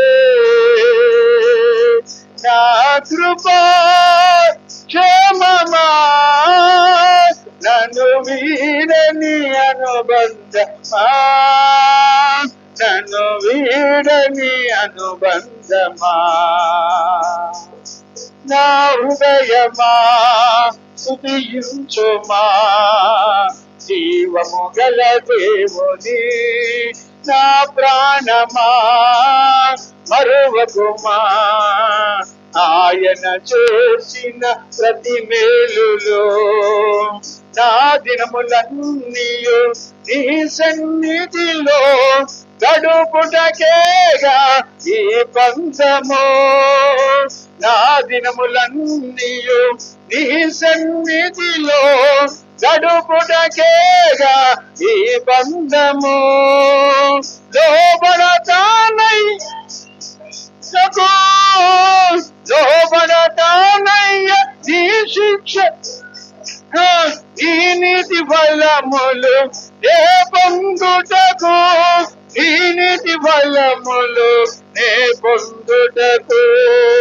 నా కృపా క్షేమమా నన్ను వీడని అనుబంధమా, నన్ను వీడని అనుబంధమా. నా కృపా క్షేమమా నన్ను వీడని అనుబంధమా, నన్ను వీడని అనుబంధమా. నా హృదయమా సారా జీవము గల దేవుని నా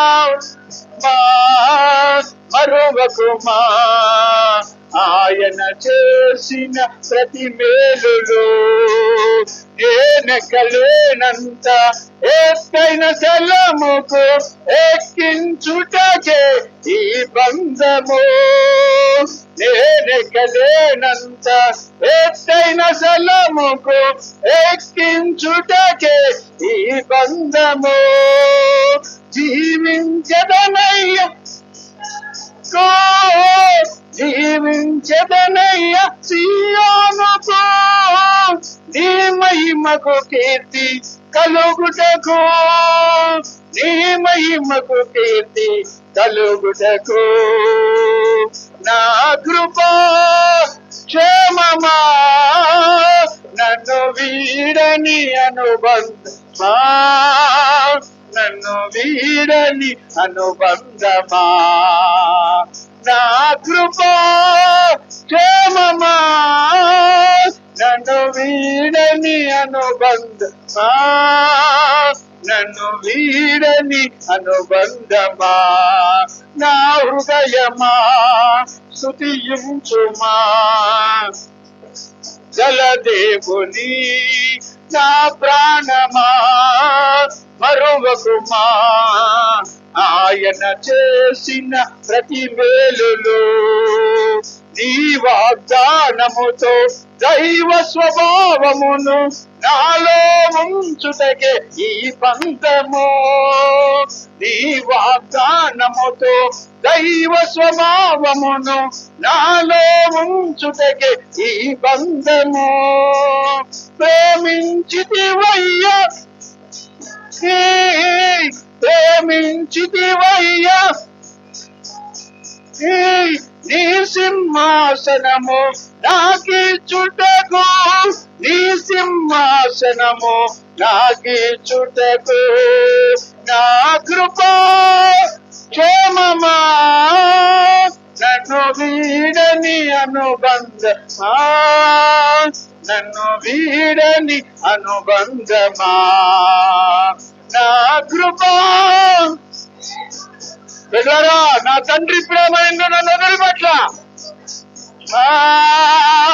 నన్ను వీడని అనుబంధమా, నా హృదయమా స్తుతించుమా, జీవము గల దేవుని నా ప్రాణమా మరువకుమా, ఆయన చేసిన ప్రతి మేలులో ఈ దినములలో నా బలము నీవే, ఈ దినములలో నా బలము నీవే, నా కృపా నన్ను వీడని అనుబంధమా, నన్ను వీడని అనుబంధమా, నా కృపా క్షేమమా, నన్ను వీడని నన్ను వీడని అనుబంధమా. ప్రార్థించగలుగుతావా? ఆయన నిన్నెన్నడూ విడిచిపెట్టింది, ఆయన తన సత్యమును మరుగు చేయలేదు, అన్నించి నీ వెల్లడి పంచు. అపోస్తుడైన పౌలు అంటాడు, నేనేది దాచుకోలేదు, ప్రతి విషయాన్ని నేను నీకు తెలియపరుస్తూ వచ్చాను. పరిశుద్ధాత్ముడు మనతో మాట్లాడుతున్నాడు. ఈరోజు ఒక పాత నియమం అంటే ఎలా ఉంటుంది? ఈరోజు నువ్వు గుర్తుపట్టకపోతే నువ్వు విశ్వాసిగా అవిశ్వాసిగా ఎలా తెలుసుకుంటావు? ఈరోజున విశ్వాస సంబంధులుగా దేవుని బిడ్డలు ఎన్నడూ పాపం చేయరు అని వాక్యం ఖచ్చితంగా. ఈ రోజున మనం విశ్వాసం కలిగిన దేవుని పిల్లలుగా బ్రతుకుతున్నామా? ఎవరి అధికారం కింద మనం బ్రతుకుతున్నాం? ఈ రోజున నువ్వు నమ్మిన విశ్వాసం నీకు జీవిస్తుందా? ఈ రోజున అడగలుగుతున్నావా? నిండు హృదయంతో అడగలుగుతున్నావా? నా భర్త నా దేవుని అధికారం కింద ఉన్నాడని సాక్ష్యం కలిగా చెప్పండి.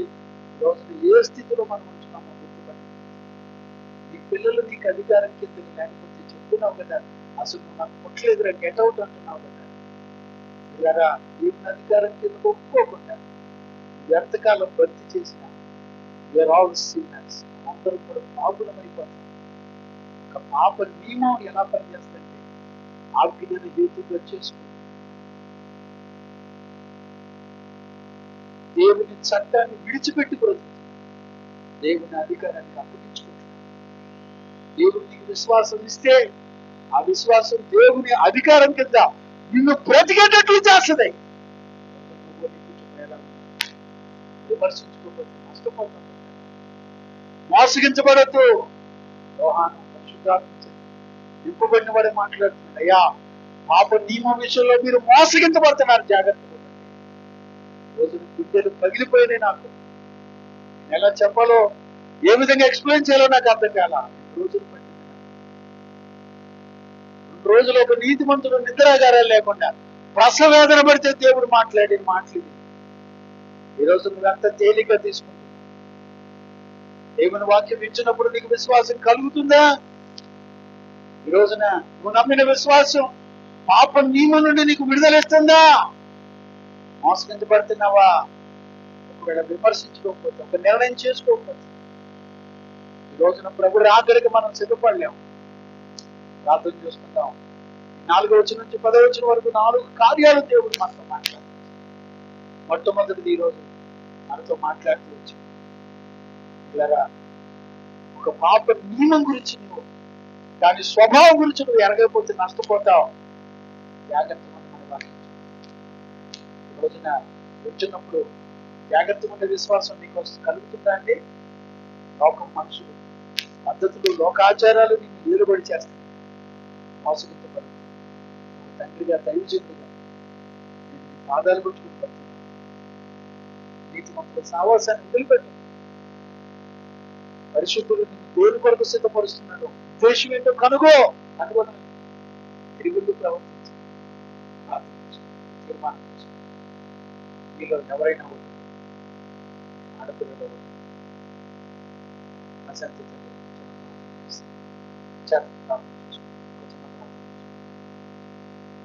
అందరూ కూడా ప్రార్థించండి. మౌనం పడదు. చిన్న ప్రార్థన. నా దేవా,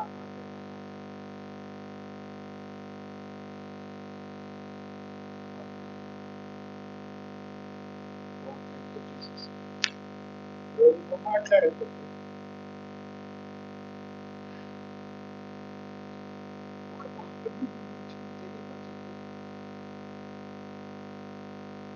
ఏమైపోతానంటే రాష్ట్రం మనకు నమ్మాలందరూ పక్కన విడిచిపెట్టుంది. ఏ బిడ్డను వదిలిపెట్టుతున్నాయి?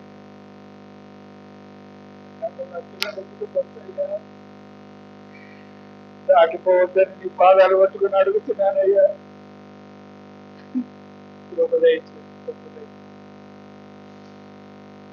నీ దయ నుంచి మనం అడుగుతున్నాను ఆయన. నా బాల మా రాష్ట్రం అనుకున్నాను ఎలా కన్నా బాబు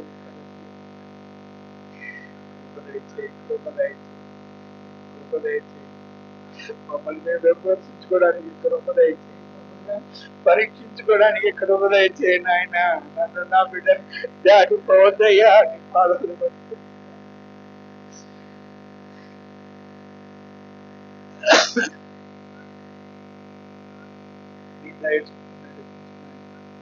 ఆమె ప్రార్థన ఆలకించి అడిగిన ప్రకారంగా దేవుడు మన జీవితంలో జరిగించి వినట వలన విశ్వాసము చేత మనం మోసపోకుండా కాపాడబడినట్లుగా కృపనిచ్చిన సైకిల్ స్తోత్రము చేయడమో.